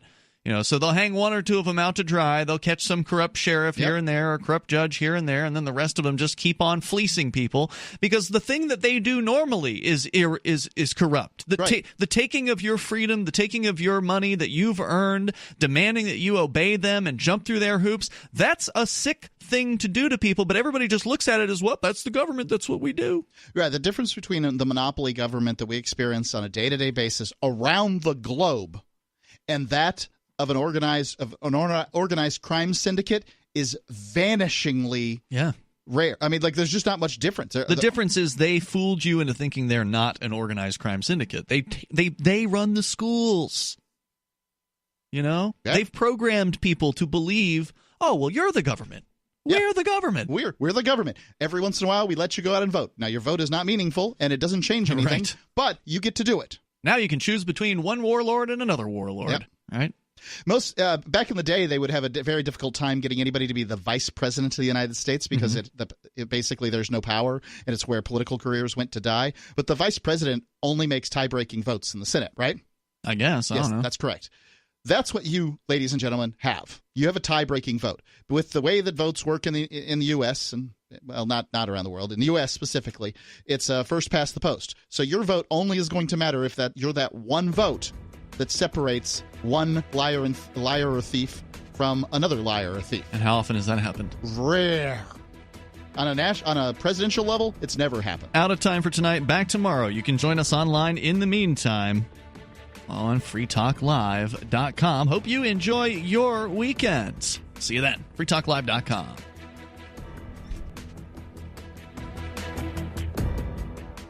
Some of you asked, and now we've delivered. LRN.FM's live Keene, New Hampshire studio shows are now streamed in HD on Twitch. Visit our channel at twitch.lrn.fm and give it a follow. If you have Amazon Prime, you get one free subscription on Twitch. If you use it on our channel, Twitch will give LRN.FM a monthly piece of your Prime subscription cost. So please watch, follow, share, and subscribe to twitch.lrn.fm. That's twitch.lrn.fm.